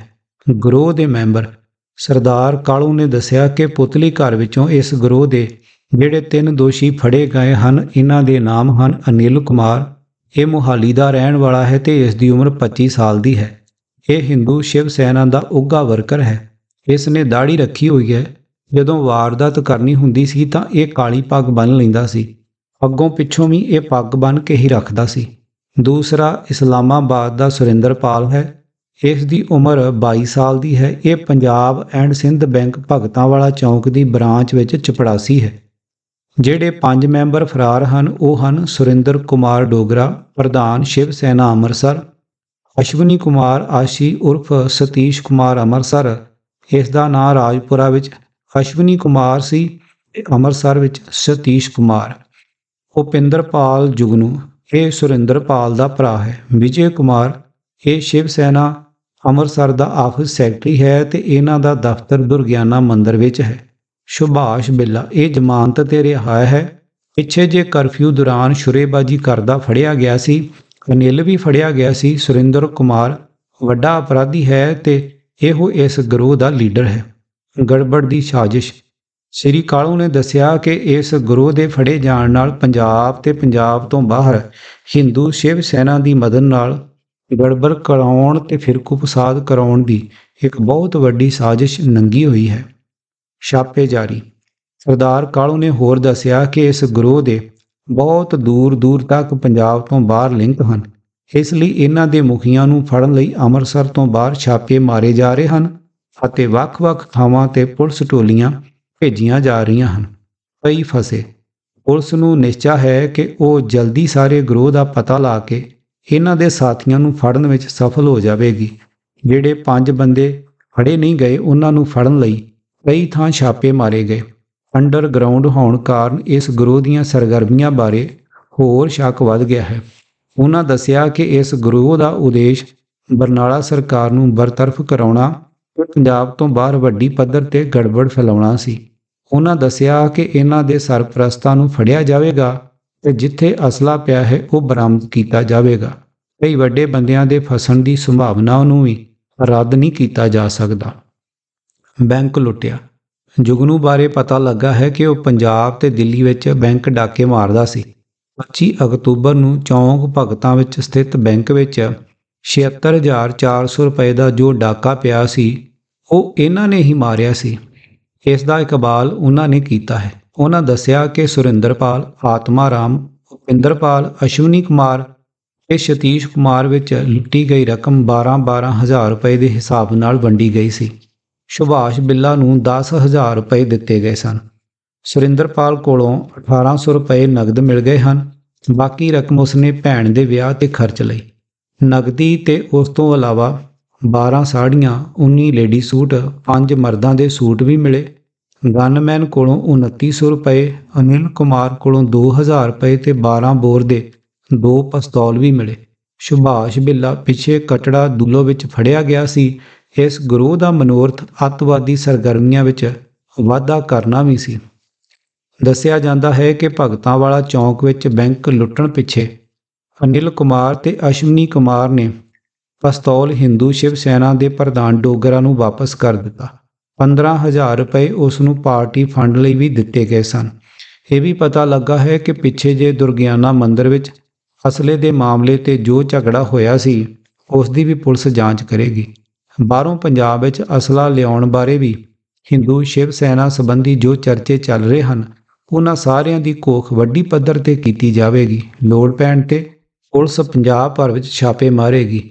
ਇਹ ਉਕਤ ਸਾਜ਼ਿਸ਼ ਦੁਰਗਿਆਨਾ ਮੰਦਿਰ ਵਿੱਚ ਸਥਿਤ ਹਿੰਦੂ ਸ਼ਿਵ ਸੈਨਾ ਦੇ ਦਫ਼ਤਰ ਵਿੱਚ ਤਿਆਰ ਕੀਤੀ ਗਈ। ਸਰਦਾਰ ਕਾਲੂ ਨੇ ਦੱਸਿਆ ਕਿ ਅਨਿਲ ਕੁਮਾਰ ਪਿਛਲੇ ਸਾਲ ਕਨਾਟ ਪਲੇਸ ਦਿੱਲੀ ਵਿੱਚ ਡਾਕਾ ਮਾਰਨ ਪਿੱਛੋਂ ਕਲਕੱਤੇ ਭੱਜ ਗਿਆ ਸੀ ਤੇ ਫਿਰ ਅੰਮ੍ਰਿਤਸਰ ਆ ਗਿਆ। ਆਪਣੇ ਆਪ ਨੂੰ ਲੁਕਾਈ ਰੱਖਣ ਲਈ ਉਸ ਨੇ ਦਾੜ੍ਹੀ ਰੱਖ ਲਈ। ਗੜਬੜ ਦੀ ਸਾਜ਼ਿਸ਼। ਸ਼ਿਵ ਸੈਨਾ ਦੇ ਅੱਡਿਆਂ ਤੇ ਛਾਪੇ।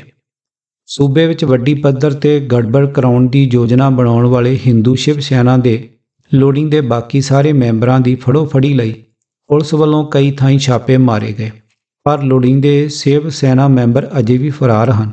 ਇੱਥੇ ਇਹ ਵਰਣਨਯੋਗ ਹੈ ਕਿ ਪੁਲਿਸ ਨੇ ਹਿੰਦੂ ਸ਼ਿਵ ਸੈਨਾ ਦੇ ਇੱਕ 8 ਮੈਂਬਰੀ ਗਰੋਹ ਦੇ 3 ਉੱਘੇ ਮੈਂਬਰਾਂ ਨੂੰ ਪਿਛਲੇ ਦਿਨੀਂ ਪੁਤਲੀ ਘਰ ਖੇਤਰ ਵਿੱਚੋਂ ਗ੍ਰਿਫਤਾਰ ਕੀਤਾ ਸੀ, ਜਿਨ੍ਹਾਂ ਨੇ ਸਥਾਨਕ ਭਗਤਾਂ ਵਾਲਾ gate, Punjab and Sind bank ਵਿੱਚ ਸਿੱਖ ਭੇਸ ਵਿੱਚ ਡਾਕਾ ਮਾਰਿਆ ਸੀ ਤੇ ਖਾਲਿਸਤਾਨੀ ਨਾਅਰੇ ਲਾਏ ਸਨ।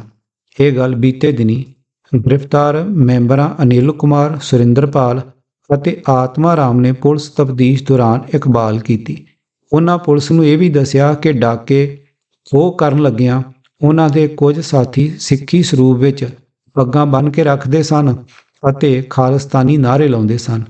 ਇਹਨਾਂ ਨੇ ਪੁਲਿਸ ਨੂੰ ਇਹ ਵੀ ਦੱਸਿਆ ਕਿ ਸ਼ਿਵ ਸੈਨਾ ਦਾ ਮੁੱਖ ਆਸ਼ਾ ਸੂਬੇ ਵਿੱਚ ਅੱਤਵਾਦੀ ਸਰਗਰਮੀਆਂ ਕਰਕੇ ਸਿੱਖਾਂ ਅਤੇ ਸੂਬਾ ਸਰਕਾਰ ਨੂੰ ਲਾਅ ਐਂਡ ਆਰਡਰ ਦੇ ਮਾਮਲੇ 'ਚ ਦੇਸ਼ ਵਿੱਚ ਫਿਰਕੂ ਆਧਾਰ 'ਤੇ ਬਦਨਾਮ ਕਰਕੇ ਸੂਬੇ ਅੰਦਰ ਫੌਜੀ ਰਾਜ ਲਾਗੂ ਕਰਨ ਦੀਆਂ ਸੰਭਾਵਨਾਵਾਂ ਪੈਦਾ ਕਰਨਾ ਹੈ, ਜਿਸ ਆਸ਼ੇ ਨਾਲ ਸੂਬਾ ਅਤੇ ਅੰਤਰਰਾਜੀ ਪੱਧਰ 'ਤੇ ਸਕੀਮਾਂ ਬਣਾਈਆਂ ਜਾਂਦੀਆਂ ਹਨ। ਸੂਤਰਾਂ ਅਨੁਸਾਰ ਪੁਲਿਸ ਦਾ ਦਾਅਵਾ ਹੈ ਕਿ ਇਸ ਗਰੋਹ ਦੇ ਮੈਂਬਰਾਂ ਦੀ ਗ੍ਰਿਫਤਾਰੀ ਨਾਲ ਸੂਬੇ ਅਤੇ ਸੂਬੇ ਤੋਂ ਬਾਹਰ ਸ਼ਿਵ ਸੈਨਾ ਵੱਲੋਂ ਗੜਬੜ ਤੇ ਸਿੱਖ ਫਿਰਕੇ ਉੱਤੇ ਹਮਲੇ ਕਰਨ ਦੇ ਨਾਲ-ਨਾਲ ਫਿਰਕੂ ਪ੍ਰਚਾਰ ਦੀ ਬੜੀ ਵੱਡੀ ਦੇਸ਼ ਮਾਰੂ ਸਕੀਮ ਦਾ ਪਰਦਾਫਾਸ਼ ਹੋਵੇਗਾ, ਜਿਸ ਦੇ ਅਧੀਨ ਸ਼ਿਵ ਸੈਨਾ ਦੇ ਸੂਬਾ ਅਤੇ ਸੂਬੇ ਤੋਂ ਬਾਹਰ ਕਈ ਵੱਡੇ ਆਗੂਆਂ ਦਾ ਪੁਲਿਸ ਦੀ ਗ੍ਰਿਫਤਾਰ ਵਿੱਚ ਆਉਣਾ ਯਕੀਨੀ ਹੈ, ਜੋ ਇਹਨਾਂ ਨੂੰ ਆਰਥਿਕ ਮਦਦ ਵੀ ਦਿੰਦੇ ਹਨ। ਪੁਲਿਸ ਸੂਤਰਾਂ ਅਨੁਸਾਰ ਇਹਨਾਂ ਮੈਂਬਰਾਂ ਨੇ ਬਹੁਤ ਸਾਰੇ ਸ਼ਿਵ ਸੈਨਾ ਵਰਕਰਾਂ ਦੇ ਨਾਮ ਲਏ ਹਨ, ਜੋ ਇਹਨਾਂ ਦੀਆਂ ਕਾਰਵਾਈਆਂ ਵਿੱਚ ਲੀਨ ਹਨ, ਜਿਨ੍ਹਾਂ ਦਾ ਕੰਮ ਸ਼ਿਵ ਸੈਨਾ ਲਈ ਮਾਰੂ ਹਥਿਆਰ ਇਕੱਠੇ ਕਰਨ ਲਈ ਬੈਂਕਾਂ ਅਤੇ ਘਰਾਂ 'ਚ ਡਾਕੇ ਮਾਰਨਾ ਹੈ। ਪੁਲਿਸ ਸੂਤਰਾਂ ਅਨੁਸਾਰ ਇੱਥੇ ਹੀ ਬਸ ਨਹੀਂ, ਫੜੇ ਗਏ ਸ਼ਿਵ ਸੈਨਾ ਮੈਂਬਰਾਂ ਨੇ ਅੰਮ੍ਰਿਤਸਰ ਦੇ ਕਈ ਵੱਡੇ ਲਾਲਿਆਂ ਵੱਲੋਂ ਇਹਨਾਂ ਨੂੰ ਆਰਥਿਕ ਮਦਦ ਦੇਣ ਵੀ ਇਕਬਾਲ ਕੀਤਾ ਹੈ, ਜਿਨ੍ਹਾਂ ਨੂੰ ਪੱਕੇ ਸਬੂਤ ਮਿਲਣ ਤੇ ਛੇਤੀ ਹੀ ਜੇਲ੍ਹ ਦੀਆਂ ਸਲਾਖਾਂ 'ਚ ਬੰਦ ਕੀਤਾ ਜਾਵੇਗਾ।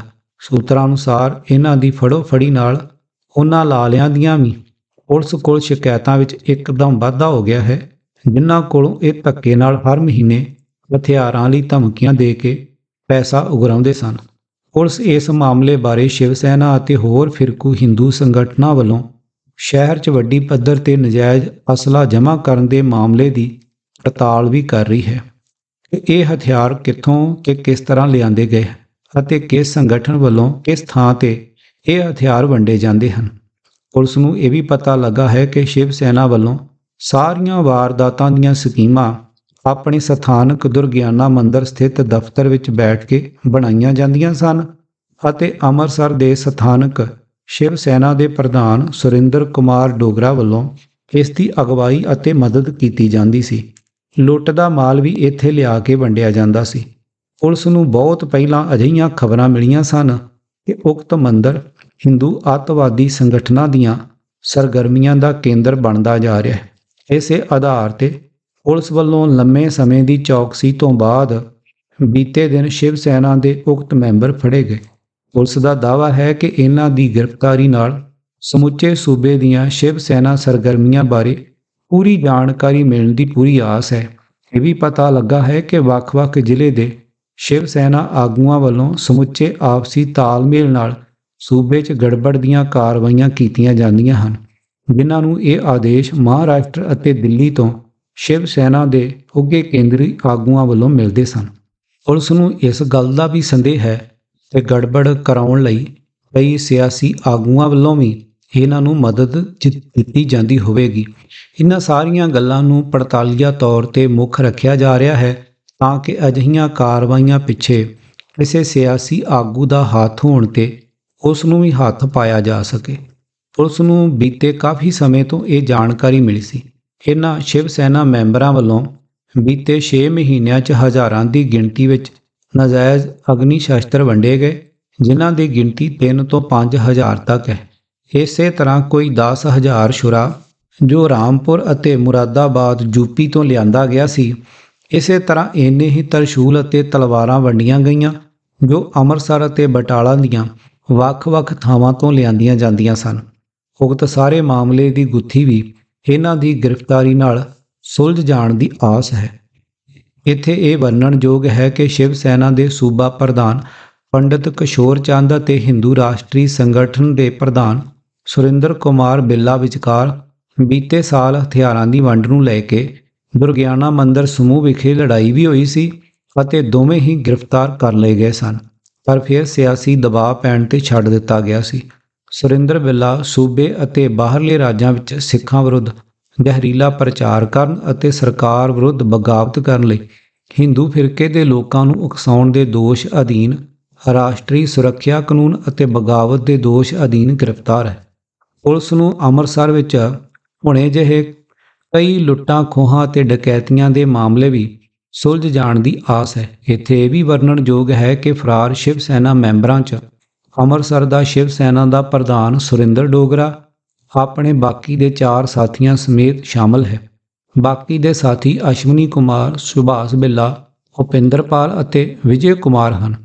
ਇੱਥੇ ਇਹ ਵੀ ਵਰਣਨਯੋਗ ਹੈ ਫਰਾਰ ਵਿਅਕਤੀਆਂ ਵਿੱਚੋਂ ਤਕਰੀਬਨ ਸਾਰੇ ਹੀ ਬੀਤੀ ਜੁਲਾਈ ਵਿੱਚ ਅੰਮ੍ਰਿਤਸਰ ਵਿਖੇ ਕਰਫਿਊ ਦੌਰਾਨ ਕਟੜਾ ਦੁੱਲੋਂ ਵਿੱਚ ਇੱਕ ਫਿਰਕੇ ਦੇ ਲੋਕਾਂ ਸਿੱਖਾਂ ਤੇ ਛੁਰਿਆਂ ਨਾਲ ਹਮਲਾ ਕਰਨ ਦੀਆਂ ਕਈ ਵਾਰਦਾਤਾਂ ਵਿੱਚ ਗ੍ਰਿਫਤਾਰ ਹੋਏ ਸਨ, ਜੋ ਕਿ ਜ਼ਮਾਨਤ ਤੇ ਰਿਹਾ ਹਨ। ਇਹਨਾਂ ਵੱਲੋਂ ਕਟੜਾ ਦੁੱਲੋਂ ਵਿਖੇ ਇੱਕ ਬੂਟਾ ਸਿੰਘ ਨਾਮੀ ਰਾਹਗੀਰ ਨੂੰ ਛੁਰਾ ਮਾਰ ਕੇ ਜਾਨੋਂ ਮਾਰ ਦਿੱਤਾ ਸੀ। ਕਰਫਿਊ ਦੌਰਾਨ ਸ਼ਿਵ ਸੈਨਾ ਵੱਲੋਂ ਕੋਈ 50 ਤੋਂ ਵੱਧ ਛੁਰੇਬਾਜ਼ੀ ਦੀਆਂ ਵਾਰਦਾਤਾਂ ਕੀਤੀਆਂ ਸਨ। ਭਾਵੇਂ ਪੁਲਿਸ ਇਸ ਮਾਮਲੇ ਪ੍ਰਤੀ ਬੜੀ ਸੰਜੀਦਗੀ ਨਾਲ ਪੁੱਛ ਪੜਤਾਲ ਕਰ ਰਹੀ ਹੈ ਤੇ ਛਾਪੇ ਮਾਰ ਰਹੀ ਹੈ, ਪਰ ਪਤਾ ਲੱਗਾ ਹੈ ਕਿ ਮਾਮਲੇ ਨੂੰ ਰਫਾ ਦਫਾ ਕਰਨ ਅਤੇ ਦਬਾਉਣ ਲਈ ਕੇਂਦਰੀ ਪੱਧਰ ਤੇ ਉੱਚ ਪੁਲਿਸ ਅਧਿਕਾਰੀਆਂ ਤੇ ਸਿਆਸੀ ਦਬਾਅ ਪਾਉਣ ਦੀ ਵੀ ਕੋਸ਼ਿਸ਼ ਕੀਤੀ ਜਾ ਰਹੀ। ਭਾਵੇਂ ਉੱਚ ਪੁਲਿਸ ਅਧਿਕਾਰੀਆਂ ਵੱਲੋਂ ਇਸ ਗੱਲ ਤੋਂ ਇਨਕਾਰ ਕੀਤਾ ਗਿਆ ਹੈ, ਪਰ ਪੁਲਿਸ ਖੇਤਰਾਂ ਵਿੱਚ ਇਸ ਗੱਲ ਦੀ ਆਮ ਚਰਚਾ ਹੈ। ਸ਼ਿਵ ਸੈਨਾ ਦੇ ਕਾਰਕੁਨਾਂ ਕੋਲੋਂ ਅਸਲਾ ਬਰਾਮਦ। ਜਲੰਧਰ ਪੁਲਿਸ ਨੇ ਹਿੰਦੂ ਸ਼ਿਵ ਸੈਨਾ ਦੇ ਸਰਗਰਮ ਵਰਕਰਾਂ ਪਾਸੋਂ ਭਾਰੀ ਮਾਤਰਾ ਵਿੱਚ ਨਾਜਾਇਜ਼ ਅਸਲਾ ਬਰਾਮਦ ਕਰਨ ਦਾ ਦਾਅਵਾ ਕੀਤਾ ਹੈ। ਜਲੰਧਰ ਦੇ ਐਸਪੀ ਹੈੱਡਕੁਆਰਟਰ ਸ੍ਰੀ ਗੋਪਾਲ ਦਾਸ ਨੇ ਪ੍ਰੈਸ ਕਾਨਫਰੰਸ ਵਿੱਚ ਦੱਸਿਆ ਹੈ ਕਿ ਹਿੰਦੂ ਸ਼ਿਵ ਸੈਨਾ ਦੇ ਜਿਨ੍ਹਾਂ ਸਰਗਰਮ ਵਰਕਰਾਂ ਨੇ 30 ਅਕਤੂਬਰ ਨੂੰ ਸਥਾਨਕ ਸ਼ਕਤੀ ਨਗਰ ਵਿੱਚ ਇੰਦਰਜੀਤ ਸਿੰਘ ਨੂੰ ਕਤਲ ਕੀਤਾ ਸੀ, ਉਹਨਾਂ ਵਿੱਚੋਂ 2 ਨੂੰ ਨਾਜਾਇਜ਼ ਅਸਲੇ ਸਮੇਤ ਗ੍ਰਿਫਤਾਰ ਕਰ ਲਿਆ ਗਿਆ ਹੈ। ਗ੍ਰਿਫਤਾਰ ਵਿਅਕਤੀਆਂ ਵਿੱਚ ਅਸ਼ਵਨੀ ਕੁਮਾਰ ਰਿਸ਼ੀ ਅਤੇ ਧਰਮਿੰਦਰ ਕਿੱਟੂ ਸ਼ਾਮਲ ਹਨ। ਤੀਜਾ ਕਾਤਲ ਅਸ਼ੋਕ ਭੱਲਾ ਅਜੇ ਫਰਾਰ ਹੈ ਅਤੇ ਚੌਥਾ ਲਲਿਤ ਕੁਮਾਰ ਉਸ ਦਿਨ ਮੌਕੇ ਤੇ ਹੀ ਆਪਣੇ ਸਾਥੀਆਂ ਹੱਥੋਂ ਮਾਰਿਆ ਗਿਆ ਸੀ। ਵਰਣਨਯੋਗ ਹੈ ਕਿ ਇੰਦਰਜੀਤ ਸਿੰਘ ਦੇ ਕਤਲ ਵਿੱਚ ਵਰਤਿਆ ਗਿਆ ਪਿਸਤੌਲ ਬਿਜਲੀ ਬੋਰਡ ਦੇ ਇੱਕ ਐਸਡੀਓ ਦਾ ਹੈ ਅਤੇ ਪੁਲਿਸ ਨੇ ਇਸ ਸੰਬੰਧੀ ਕੇਸ ਦਰਜ ਕਰ ਲਿਆ ਹੈ। ਇੰਦਰਜੀਤ ਸਿੰਘ ਦੇ ਕਤਲ ਦੇ ਸਬੰਧ ਵਿੱਚ ਪੁਲਿਸ ਨੇ 2 12 ਬੋਰ ਦੇ ਪਿਸਤੌਲ ਅਤੇ 315 ਬੋਰ ਦਾ ਇੱਕ ਪਿਸਤੌਲ ਬਰਾਮਦ ਕਰ ਲਿਆ ਹੈ। ਹਰਜਿੰਦਰ ਸਿੰਘ ਉਰਫ ਸ਼ੰਟੀ ਦੇ ਕਤਲ ਸੰਬੰਧੀ ਵੀ ਇੱਕ ਵਿਅਕਤੀ ਨਜਾਇਜ਼ ਅਸਲੇ ਸਮੇਤ ਕਾਬੂ ਕਰ ਲਿਆ ਹੈ। ਨਵਾਂ ਸ਼ਹਿਰ ਇੱਥੇ ਰਾਮ ਸਰੂਪ ਨਾਮੀ ਇੱਕ ਵਿਅਕਤੀ ਪਾਸੋਂ ਪੁਲਿਸ ਨੇ 12 ਬੋਰ ਦਾ ਪਿਸਤੌਲ ਕੁਝ ਕਾਰਤੂਸਾਂ ਸਮੇਤ ਬਰਾਮਦ ਕਰਨ ਦਾ ਦਾਅਵਾ ਕੀਤਾ। ਪੁਲਿਸ ਅਧਿਕਾਰੀਆਂ ਨੇ ਦੱਸਿਆ ਕਿ ਸ਼ਿਵ ਸੈਨਾ ਨੇ ਅਜੇ ਵੀ ਕਾਫੀ ਮਾਤਰਾ ਵਿੱਚ ਨਾਜਾਇਜ਼ ਅਸਲਾ ਦਬਾ ਕੇ ਰੱਖਿਆ ਹੈ। ਸਿੱਖੀ ਭੇਸ 'ਚ ਹਿੰਸਾ ਤੇ ਲੁੱਟਮਾਰ ਕਰਨ ਵਾਲੇ ਸ਼ਿਵ ਸੈਨਿਕਾਂ ਨੂੰ ਬਚਾਉਣ ਲਈ ਭਾਰੀ ਸਿਆਸੀ ਦਬਾਅ। ਪਤਾ ਲੱਗਾ ਹੈ ਕਿ ਸਿੱਖਾਂ ਦੇ ਭੇਸ ਵਿੱਚ ਸੂਬੇ ਅੰਦਰ ਡਾਕੇ, ਕਤਲ ਅਤੇ ਖੋਹਾਂ ਵਰਗੀਆਂ ਵਾਰਦਾਤਾਂ ਕਰਕੇ ਸਿੱਖਾਂ ਅਤੇ ਪੰਜਾਬ ਸਰਕਾਰ ਨੂੰ ਕਾਨੂੰਨ ਵਿਵਸਥਾ ਦੇ ਮਾਮਲੇ ਵਿੱਚ ਬਦਨਾਮ ਕਰਕੇ ਫੌਜੀ ਰਾਜ ਦੇ ਹਾਲਾਤ ਪੈਦਾ ਕਰਨ ਵਾਲੇ ਫਰਾਰ ਸ਼ਿਵ ਸੈਨਾ ਮੈਂਬਰਾਂ ਦੇ ਬਚਾਅ, ਖਾਸ ਤੌਰ ਸ਼ਿਵ ਸੈਨਾ ਦੇ ਪ੍ਰਧਾਨ ਸੁਰਿੰਦਰ ਡੋਗਰਾ ਦੇ ਬਚਾਅ ਲਈ ਕੁਝ ਕਾਂਗਰਸੀ ਆਗੂਆਂ ਵੱਲੋਂ ਸਥਾਨਕ ਪੁਲਿਸ ਪ੍ਰਸ਼ਾਸਨ ਤੇ ਜ਼ਬਰਦਸਤ ਸਿਆਸੀ ਦਬਾਅ ਪਾਇਆ ਜਾ ਰਿਹਾ ਹੈ। ਭਰੋਸੇਯੋਗ ਸੂਤਰਾਂ ਅਨੁਸਾਰ ਮਾਮਲੇ ਨੂੰ ਰਫਾ ਦਫਾ ਕਰਨ ਲਈ ਪੁਲਿਸ ਤੇ ਵੱਡੀ ਪੱਧਰ ਤੇ ਦਬਾਅ ਪਾਇਆ ਜਾ ਰਿਹਾ ਹੈ।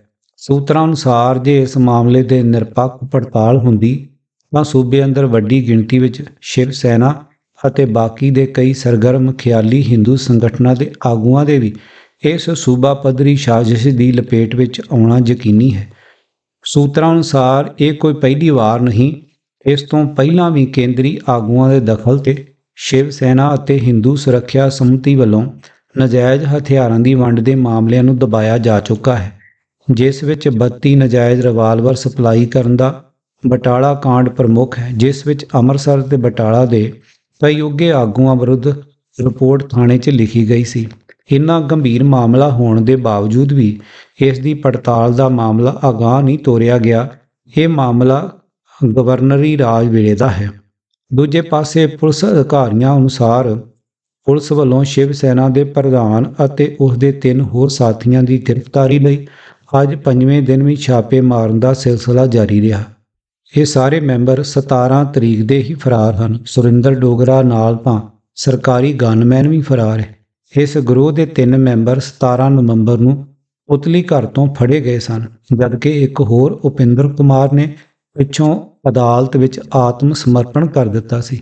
ਇਸ ਤੋਂ ਬਾਅਦ ਪੁਲਿਸ ਨੇ ਇਸ ਗਰੋਹ ਨੂੰ ਬੰਬ ਸਪਲਾਈ ਕਰਨ ਵਾਲੇ ਰਾਜਪੁਰਾ ਦੇ ਇੱਕ ਗਰੋਹ ਦੇ 2 ਮੈਂਬਰ ਵੀ ਫੜ ਲਏ।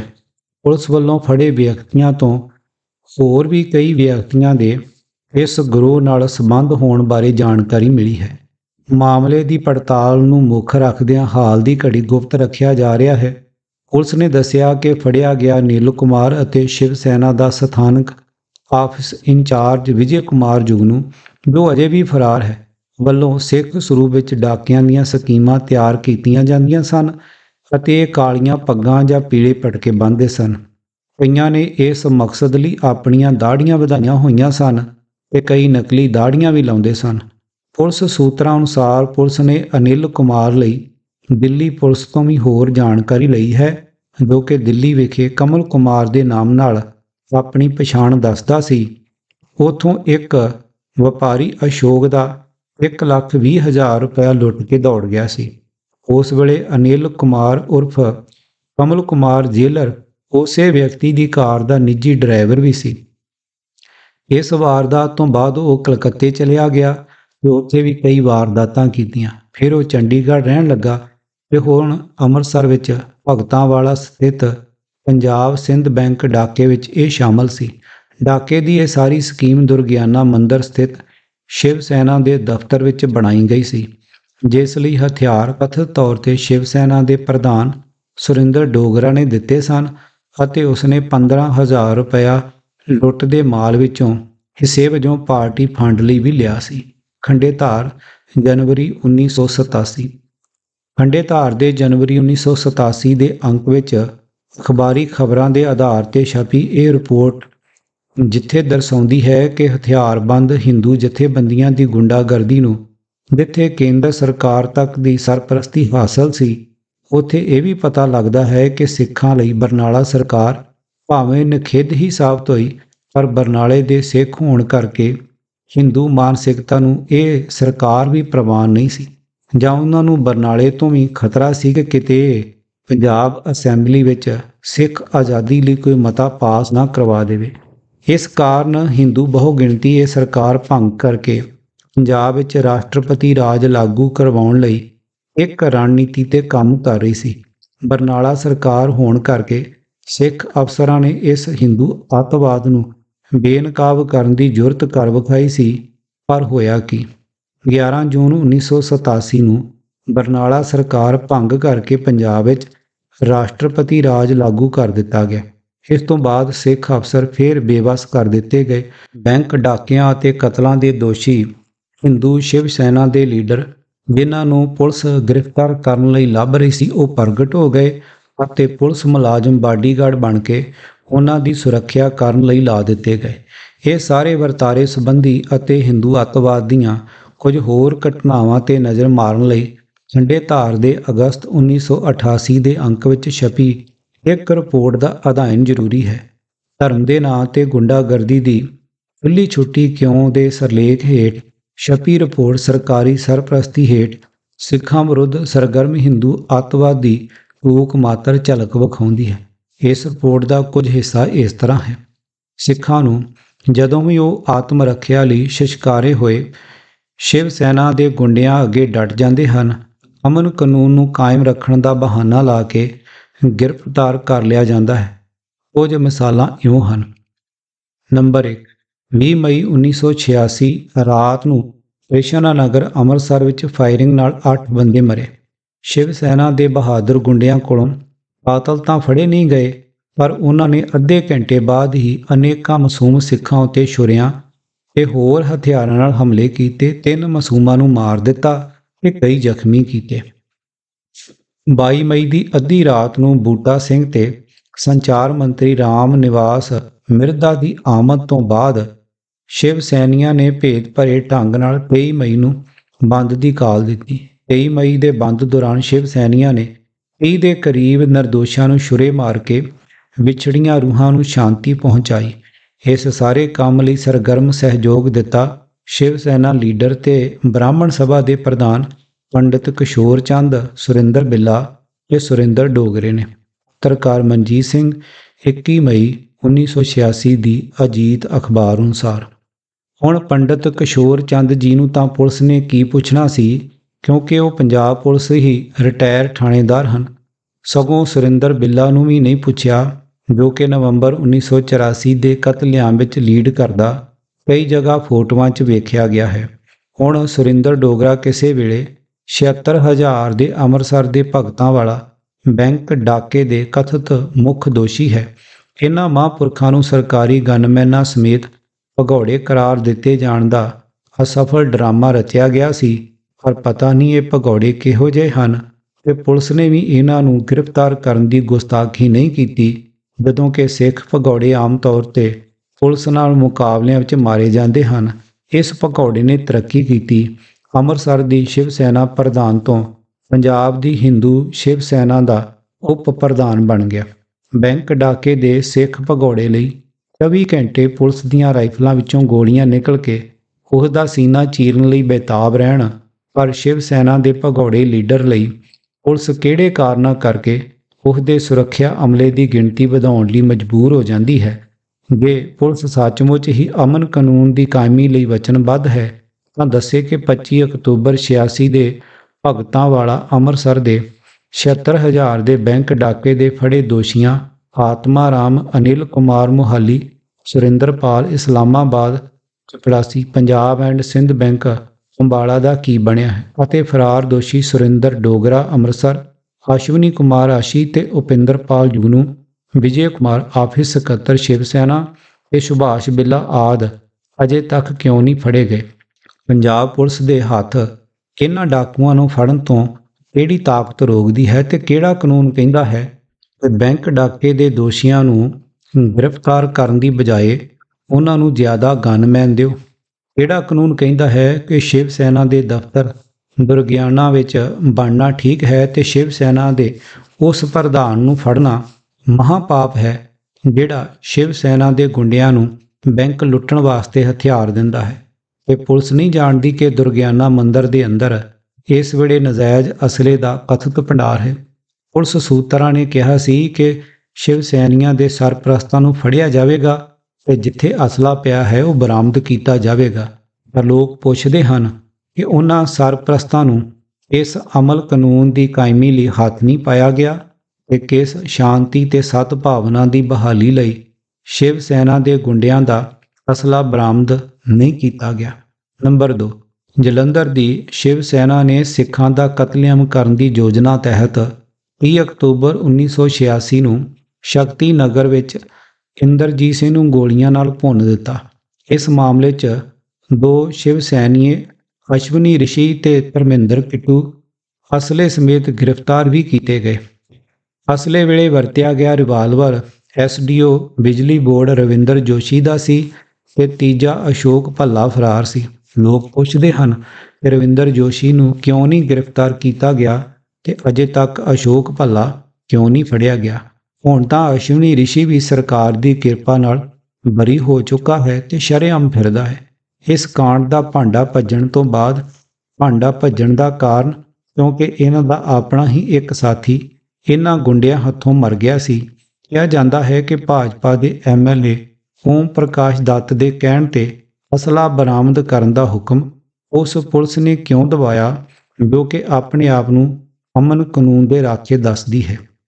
ਨੰਬਰ 3 84 ਦੇ ਰਾਸ਼ਟਰਪਤੀ ਰਾਜ ਵੇਲੇ ਬਟਾਲੇ ਦੇ ਸਫੈਦ ਪੋਸ਼ਾਂ ਤੋਂ 40-50 ਰਿਵਾਲਵਰ ਨਜਾਇਜ਼ ਫੜੇ ਗਏ ਸਨ। ਲੋਕ ਪੁੱਛਦੇ ਹਨ ਕਿ ਨਜਾਇਜ਼ ਹਥਿਆਰਾਂ ਦੀ ਬਰਾਮਦਗੀ ਦਾ ਇਹ ਕਾਂਡ ਇਸ ਦੇ ਕਹਿਣ ਤੇ ਪੁਲਿਸ ਨੂੰ ਦਬਾਉਣਾ ਪਿਆ। ਨੰਬਰ 4 13 ਮਈ 1986 ਵਿੱਚ ਅੰਮ੍ਰਿਤਸਰ ਨੂੰ CRP ਨੇ ਸ਼ਿਵ ਸੈਨਾ ਦੇ ਗੁੰਡਿਆਂ ਨਾਲ ਰਲ ਕੇ ਸ਼ੁਰੇਬਾਜ਼ੀ ਕੀਤੀ ਤੇ ਨਿਰਦੋਸ਼ਾਂ ਨੂੰ ਮਾਰਿਆ।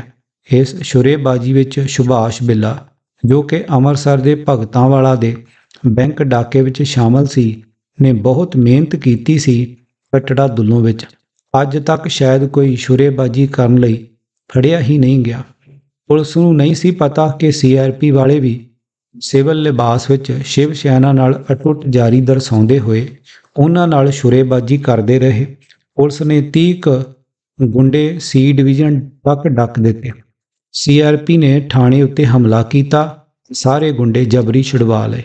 ਲੋਕ ਪੁੱਛਦੇ ਹਨ ਕਿ ਜੇ ਅੱਤਵਾਦੀਆਂ ਦਾ ਪੁਲਿਸ ਤੇ ਹਮਲਾ ਕਰਕੇ ਆਪਣੇ ਸਾਥੀ ਛੁਡਾ ਲੈਣਾ ਜਾਇਜ਼ ਨਹੀਂ ਤਾਂ ਫਿਰ CRP ਦਾ ਥਾਣੇ ਤੇ ਹਮਲਾ ਕਰਕੇ ਸ਼ਿਵ ਸੈਨੀਆਂ ਨੂੰ ਛਡਾਉਣਾ ਕਿਵੇਂ ਜਾਇਜ਼ ਹੈ? ਕੀ ਹਿੰਦੁਸਤਾਨ ਦੇ ਸੰਵਿਧਾਨ ਦੇ ਵੱਡੇ ਪ੍ਰਚਾਰਕ ਜਾਂ ਅਮਨ ਕਾਨੂੰਨ ਦੀ ਰਾਖੀ ਕਰਨ ਵਾਲੇ ਦੱਸ ਸਕਦੇ ਹਨ? 27 ਅਕਤੂਬਰ 1986 ਨੂੰ ਹਿੰਦੂ ਸ਼ਿਵ ਸੈਨੀਆਂ ਹੁਸ਼ਿਆਰਪੁਰ 'ਚ ਸ਼ੁਰੇਬਾਜ਼ੀ, ਅਗਨ ਦੀ ਲੁੱਟਮਾਰ ਕੀਤੀ। ਇਹ ਸਾਰੇ ਸ਼ਿਵ ਸੈਨੀਆਂ ਨੂੰ ਉਹ ਸਜ਼ਾ ਮਿਲੀ ਜੋ ਸਿੱਖਾਂ ਨੂੰ ਸਿੱਖ ਹੋਣ ਕਰਕੇ ਮਿਲਦੀ ਹੈ ਜਦੋਂ ਦੋਵੇਂ ਜੁਰਮ ਇੱਕੋ ਜਿਹੇ ਹੀ ਕਰਦੇ ਹੋਣ। ਨੰਬਰ 5 ਹਿੰਦੂਵਾਦੀ ਗੁੰਡਿਆਂ ਨੇ ਹੀ RSS ਦੇ ਜੀਵਨ ਪ੍ਰਕਾਸ਼ ਦੀ ਹੱਤਿਆ ਤੋਂ ਬਾਅਦ ਅੰਮ੍ਰਿਤਸਰ ਵਿੱਚ ਨਿਰਦੋਸ਼ ਸਿੱਖ ਨੂੰ ਛੁਰਿਆਂ ਨਾਲ ਵਿੰਨ੍ਹਿਆ। 9/4/88 ਅਜੀਤ ਅਖਬਾਰ। ਇਹ ਇਸ ਤਰ੍ਹਾਂ ਦੀਆਂ ਕਰਤੂਤਾਂ ਕਰਕੇ ਹਿੰਦੂ ਗੁੰਡਿਆਂ ਨੇ ਆਪਸੀ ਭਾਈਚਾਰੇ ਦਾ ਸੰਦੇਸ਼ ਦਿੱਤਾ ਹੈ ਕਿ ਕੀ ਪੁਲਿਸ ਨੇ ਇਹਨਾਂ ਗੁੰਡਿਆਂ ਨੂੰ ਨੱਥ ਨਾ ਪਾ ਕੇ ਆਪਣੇ ਆਪ ਨੂੰ ਨਿਰਪੱਖ ਤੇ ਕਾਨੂੰਨ ਰੱਖਿਅਕ ਹੋਣ ਦਾ ਸਬੂਤ ਦਿੱਤਾ ਹੈ? ਇਸ ਤਰ੍ਹਾਂ ਪਠਾਨਕੋਟ ਵਿੱਚ ਸ਼ਿਵ ਸੈਨਾ ਦੀ ਮਈ 1987 ਵਿੱਚ ਅਸਲਾ ਫੈਕਟਰੀ ਫੜੀ ਗਈ, ਪਰ ਫੜੇ ਗਏ ਜੈਚੰਦ ਤੇ ਰਾਮ ਸਵਰੂਪ ਆਦਿ ਸ਼ਿਵ ਸੈਨੀ ਗੁੰਡਿਆਂ ਦਾ ਕੀ ਬਣਿਆ, ਲੋਕ ਪੁੱਛਦੇ ਨੇ। ਨੰਬਰ 6 ਬਟਾਲੇ ਦੇ ਚੱਕਰੀ ਬਾਜ਼ਾਰ ਵਿੱਚ ਕੋਈ ਵੀ ਸਿੱਖ ਨਹੀਂ ਜਾ ਸਕਦਾ। ਸ਼ਿਵ ਸੈਨੀਆਂ ਨੇ ਐਲਾਨੀਆਂ ਕਿਹਾ ਸੀ ਕਿ ਕਦੀ ਵੀ ਬਾਬੇ ਦੇ ਵਿਆਹ ਤੇ ਕੰਧ ਸਾਹਿਬ ਤੋਂ ਤੁਰਨ ਵਾਲਾ ਨਗਰ ਕੀਰਤਨ ਚੱਕਰੀ ਬਾਜ਼ਾਰ ਵਿੱਚੋਂ ਨਹੀਂ ਲੰਘਣ ਦਿੱਤਾ ਜਾਵੇਗਾ। ਅਕਤੂਬਰ 86 ਨੂੰ ਚੱਕਰੀ ਬਾਜ਼ਾਰ ਵਿੱਚ ਸ਼ਿਵ ਸੈਨਾ ਦੇ ਗੁੰਡਿਆਂ ਨੇ BSF ਦੇ ਇੱਕ ਸਿੱਖ ਜਵਾਨ ਜਤਿੰਦਰ ਸਿੰਘ ਨੂੰ ਸਿਰਫ ਸਿੱਖ ਹੋਣ ਕਰਕੇ ਹੀ ਕਥਿਤ ਕੁੱਟ-ਕੁੱਟ ਕੇ ਮਾਰ ਦਿੱਤਾ, ਜਦ ਕਿ ਪੁਲਿਸ ਨੇ ਅਗਲੇ ਦਿਨ ਬਿਆਨ ਦਿੱਤਾ ਕਿ ਇੱਕ ਨੌਜਵਾਨ ਦੀ ਲਾਸ਼ ਮਿਲੀ ਹੈ, ਪਰ ਉਸ ਦੀ ਮੌਤ ਦੇ ਕਾਰਨਾਂ ਦਾ ਪਤਾ ਨਹੀਂ ਲੱਗ ਸਕਿਆ। ਪਰ ਉਸ ਦੇ ਕਾਤਲਾਂ ਨੂੰ ਗ੍ਰਿਫਤਾਰ ਕਰਨਾ ਪੁਲਿਸ ਨੇ ਪਤਾ ਨਹੀਂ ਕਿਉਂ ਜ਼ਰੂਰੀ ਨਹੀਂ ਸਮਝਿਆ। ਇੱਥੇ ਹੀ ਚੱਕਰੀ ਬਾਜ਼ਾਰ ਵਿੱਚ 29 ਅਪ੍ਰੈਲ ਨੂੰ 4 ਹੋਏ ਬੰਬ ਧਮਾਕਿਆਂ ਵਿੱਚ ਕੁਝ ਬੰਦੇ ਮਾਰੇ ਗਏ ਜੋ ਸ਼ਾਇਦ ਸ਼ਿਵ ਸੈਨਾ ਦੇ ਸਨ। ਬੰਬ ਧਮਾਕਿਆਂ ਤੋਂ ਬਾਅਦ ਹੁੱਲੜਬਾਜ਼ਾਂ ਤੇ ਗੁੰਡਿਆਂ ਨੇ 2 ਸਿੱਖ ਬਜ਼ੁਰਗਾਂ ਨੂੰ ਸ਼ਰੇਆਮ ਮਾਰ ਦਿੱਤਾ। ਇੱਕ ਸਿੱਖ ਦੀ ਹਸਪਤਾਲ ਵਿੱਚੋਂ ਉਠਾ ਕੇ ਕੁੱਟਮਾਰ ਕੀਤੀ। ਉਸ ਸਿੱਖ ਨੂੰ BSF ਨੇ ਹਿਰਾਸਤ ਵਿੱਚ ਲਿਆ, ਸ਼ਾਇਦ ਅੱਤਵਾਦੀ ਸਮਝ ਕੇ ਸਿੱਖ ਜੂ ਹੋਇਆ, ਪਰ ਰਸਤੇ ਵਿੱਚ ਹੀ ਹਿੰਦੂ ਬੁਰਸ਼ਾਗਰਦਾਂ ਦੀ ਇੱਕ ਟੋਲੀ ਮਿਲੀ। ਉਸ ਸਿੱਖ ਨੂੰ BSF ਤੋਂ ਖੋਹ ਲਿਆ ਤੇ ਸ਼ਰੇਆਮ ਜਿੰਦਾ ਸਾੜ ਦਿੱਤਾ। ਜਸਬੀਰ ਕੌਰ ਨਾਂ ਦੀ ਇੱਕ ਲੜਕੀ ਜੋ ਕਿ ਆਪਣੇ ਭਰਾ ਦੀ ਦਵਾਈ ਲੈ ਕੇ ਜਾ ਰਹੀ ਸੀ ਨੂੰ ਸ਼ਿਵ ਸੈਨਾ ਦੇ ਗੁੰਡਿਆਂ ਨੇ ਇਹ ਕਹਿ ਕੇ ਕਿ ਬੰਬ ਇਸ ਨੇ ਰੱਖੇ ਹਨ ਬਹੁਤ ਕੁੱਟਿਆ ਮਾਰਿਆ ਤੇ ਸ਼ਰੇਆਮ ਬਾਜ਼ਾਰ ਵਿੱਚ ਉਸਦੇ ਸਾਰੇ ਕੱਪੜੇ ਪਾੜ ਦਿੱਤੇ। ਬਾਅਦ ਵਿੱਚ SSP ਸੈਣੀ ਨੇ ਇਸ ਲੜਕੀ ਨੂੰ ਨਿਰਦੋਸ਼ ਕਰਾਰ ਦਿੱਤਾ ਤੇ 100 ਰੁਪਏ ਦੇ ਕੇ ਛੱਡ ਦਿੱਤਾ। ਜਿਹੜੇ ਕਸੂਰਵਾਰ ਸਨ ਉਹਨਾਂ ਦੇ ਪਟੇ ਖੋਲ੍ਹੇ ਗਏ, ਜਿਹੜਾ ਬੇਇੱਜ਼ਤ ਕੀਤਾ ਗਿਆ ਉਸ ਨੂੰ ਥਾਣੇ ਲਿਆਂਦਾ ਗਿਆ। ਪੁਲਿਸ ਵਾਲੇ ਤੇ ਸਰਕਾਰ ਲੋਕਾਂ ਨੂੰ ਦੱਸ ਸਕਦੇ ਹਨ ਕਿ ਗੁੰਡਿਆਂ ਦੀਆਂ ਇਹੋ ਜਿਹੀਆਂ ਕਰਤੂਤਾਂ ਵੇਲੇ ਅਮਨ ਕਾਨੂੰਨ ਨੂੰ ਆਂਚ ਵੀ ਕਿਉਂ ਨਹੀਂ ਆਉਂਦੀ ਤੇ ਜਸਬੀਰ ਕੌਰ ਦੋਸ਼ੀ ਸੀ ਤਾਂ ਛੱਡਿਆ ਕਿਉਂ, ਤੇ ਜੇ ਨਿਰਦੋਸ਼ ਸੀ ਉਸ ਦੇ ਗੁੰਡਿਆਂ ਹੱਥੋਂ ਇਹਨਾਂ ਬੇਇੱਜ਼ਤ ਹੋਣ ਦੇ ਬਾਵਜੂਦ ਉਸ ਨੂੰ ਫੜਿਆ ਕਿਉਂ ਨਹੀਂ ਗਿਆ। ਗੁੰਡਾ ਜਥੇਬੰਦੀਆਂ ਦੇ 8 ਬੰਦਿਆਂ ਨੇ ਇਹ ਕਰਤੂਤਾਂ ਕਰਵਾਈਆਂ ਹਨ। ਉਹਨਾਂ ਵਿੱਚੋਂ 5 ਬੰਦਿਆਂ ਨੂੰ ਨਾ ਫੜਨ ਦੀ ਭਾਰਤ ਦੇ ਕਿਹੜੇ ਕਾਨੂੰਨ ਨੇ ਹੱਥ ਬੰਨ੍ਹ ਦਿੱਤੇ। ਨਕੋਦਰ ਕਾਂਡ ਵਿੱਚ ਗੁਰੂ ਘਰ ਨੂੰ ਸਾੜਨ ਵਾਲੇ ਸ਼ਿਵ ਸੈਨੀਆਂ ਲਈ ਸਖਤ ਸਜ਼ਾਵਾਂ ਮਿਲਣ ਵਾਸਤੇ ਜਲੂਸ ਕੱਢ ਰਹੇ ਸਿੰਘਾਂ ਤੇ ਮੂੰਹ ਉੱਤੇ ਗੋਲੀਆਂ ਮਾਰੀਆਂ ਜਾ ਰਹੀਆਂ ਹਨ। ਪਰ ਕਾਨੂੰਨ ਨੂੰ ਹੱਥ ਵਿੱਚ ਲੈਣ ਵਾਲੇ ਸ਼ਿਵ ਸੈਨੀਆਂ ਦੀ ਭੂਤਰੀ ਮੁੰਡਵੈੜ ਨੂੰ ਗੋਲੀ ਮਾਰਨ ਵੇਲੇ ਪੁਲਿਸ ਦੀਆਂ ਰਫਲਾਂ ਨੂੰ ਜੰਗ ਕਿਉਂ ਲੱਗ ਜਾਂਦੀ ਹੈ? ਕੀ ਉਹ ਦੱਸ ਸਕਦੇ ਹਨ? ਜਦੋਂ ਸ਼ਿਵ ਸੈਨਾ ਦਾ ਭੂਤਰਿਆ ਸ਼ੋਕਰਾ ਵਾਧਾ ਮਾਸੂਮਾਂ ਨੂੰ ਕਤਲ ਕਰ ਰਿਹਾ ਸੀ ਤਾਂ ਉਸ ਵੇਲੇ ਗੁਰਦੁਆਰਾ ਸੱਤ ਕਰਤਾਰੀਆ ਉੱਤੇ ਫਾਇਰਿੰਗ ਕਰਨ ਵਾਲੇ ਪੰਜਾਬ ਪੁਲਿਸ ਦੇ ਇੱਕ ਬਹਾਦਰ ASI ਦੇ ਰਿਵਾਲਵਰ ਦਾ ਮੂੰਹ ਉਹਨਾਂ ਗੁੰਡਿਆਂ ਵੱਲ ਕਿਉਂ ਨਹੀਂ ਹੋਇਆ? ਕੀ ਉਹ ਦੱਸ ਸਕਦਾ ਹੈ? ਨੰਬਰ 8, ਪਠਾਨਕੋਟ ਦੇ ਬੰਬ ਧਮਾਕਿਆਂ ਤੋਂ ਬਾਅਦ ਜਿਹੜੇ ਸ਼ਿਵ ਸੈਨੀਆਂ ਨੇ ਦੀਨਾਨਗਰ ਵਿੱਚ ਸਿੱਖਾਂ ਵਿਰੁੱਧ ਜਥੇਬੰਦ ਹਿੰਸਾ ਕੀਤੀ ਸੀ, ਉਹਨਾਂ ਉੱਪਰ ਕੇਸ ਦਰਜ ਨਹੀਂ ਕੀਤੇ ਗਏ। ਪਰ ਜੇ ਤਿੰਨਾਂ ਉੱਪਰ ਕੀਤੇ ਗਏ ਤਾਂ ਕਿਹੜੀ ਸਖਤ ਮਜਬੂਰੀ ਸੀ ਜਿਸ ਕਰਕੇ ਉਹਨਾਂ ਤਿੰਨਾਂ ਉੱਪਰੋਂ ਦਰਜ ਕੇਸ ਵਾਪਸ ਲੈ ਲਏ ਗਏ?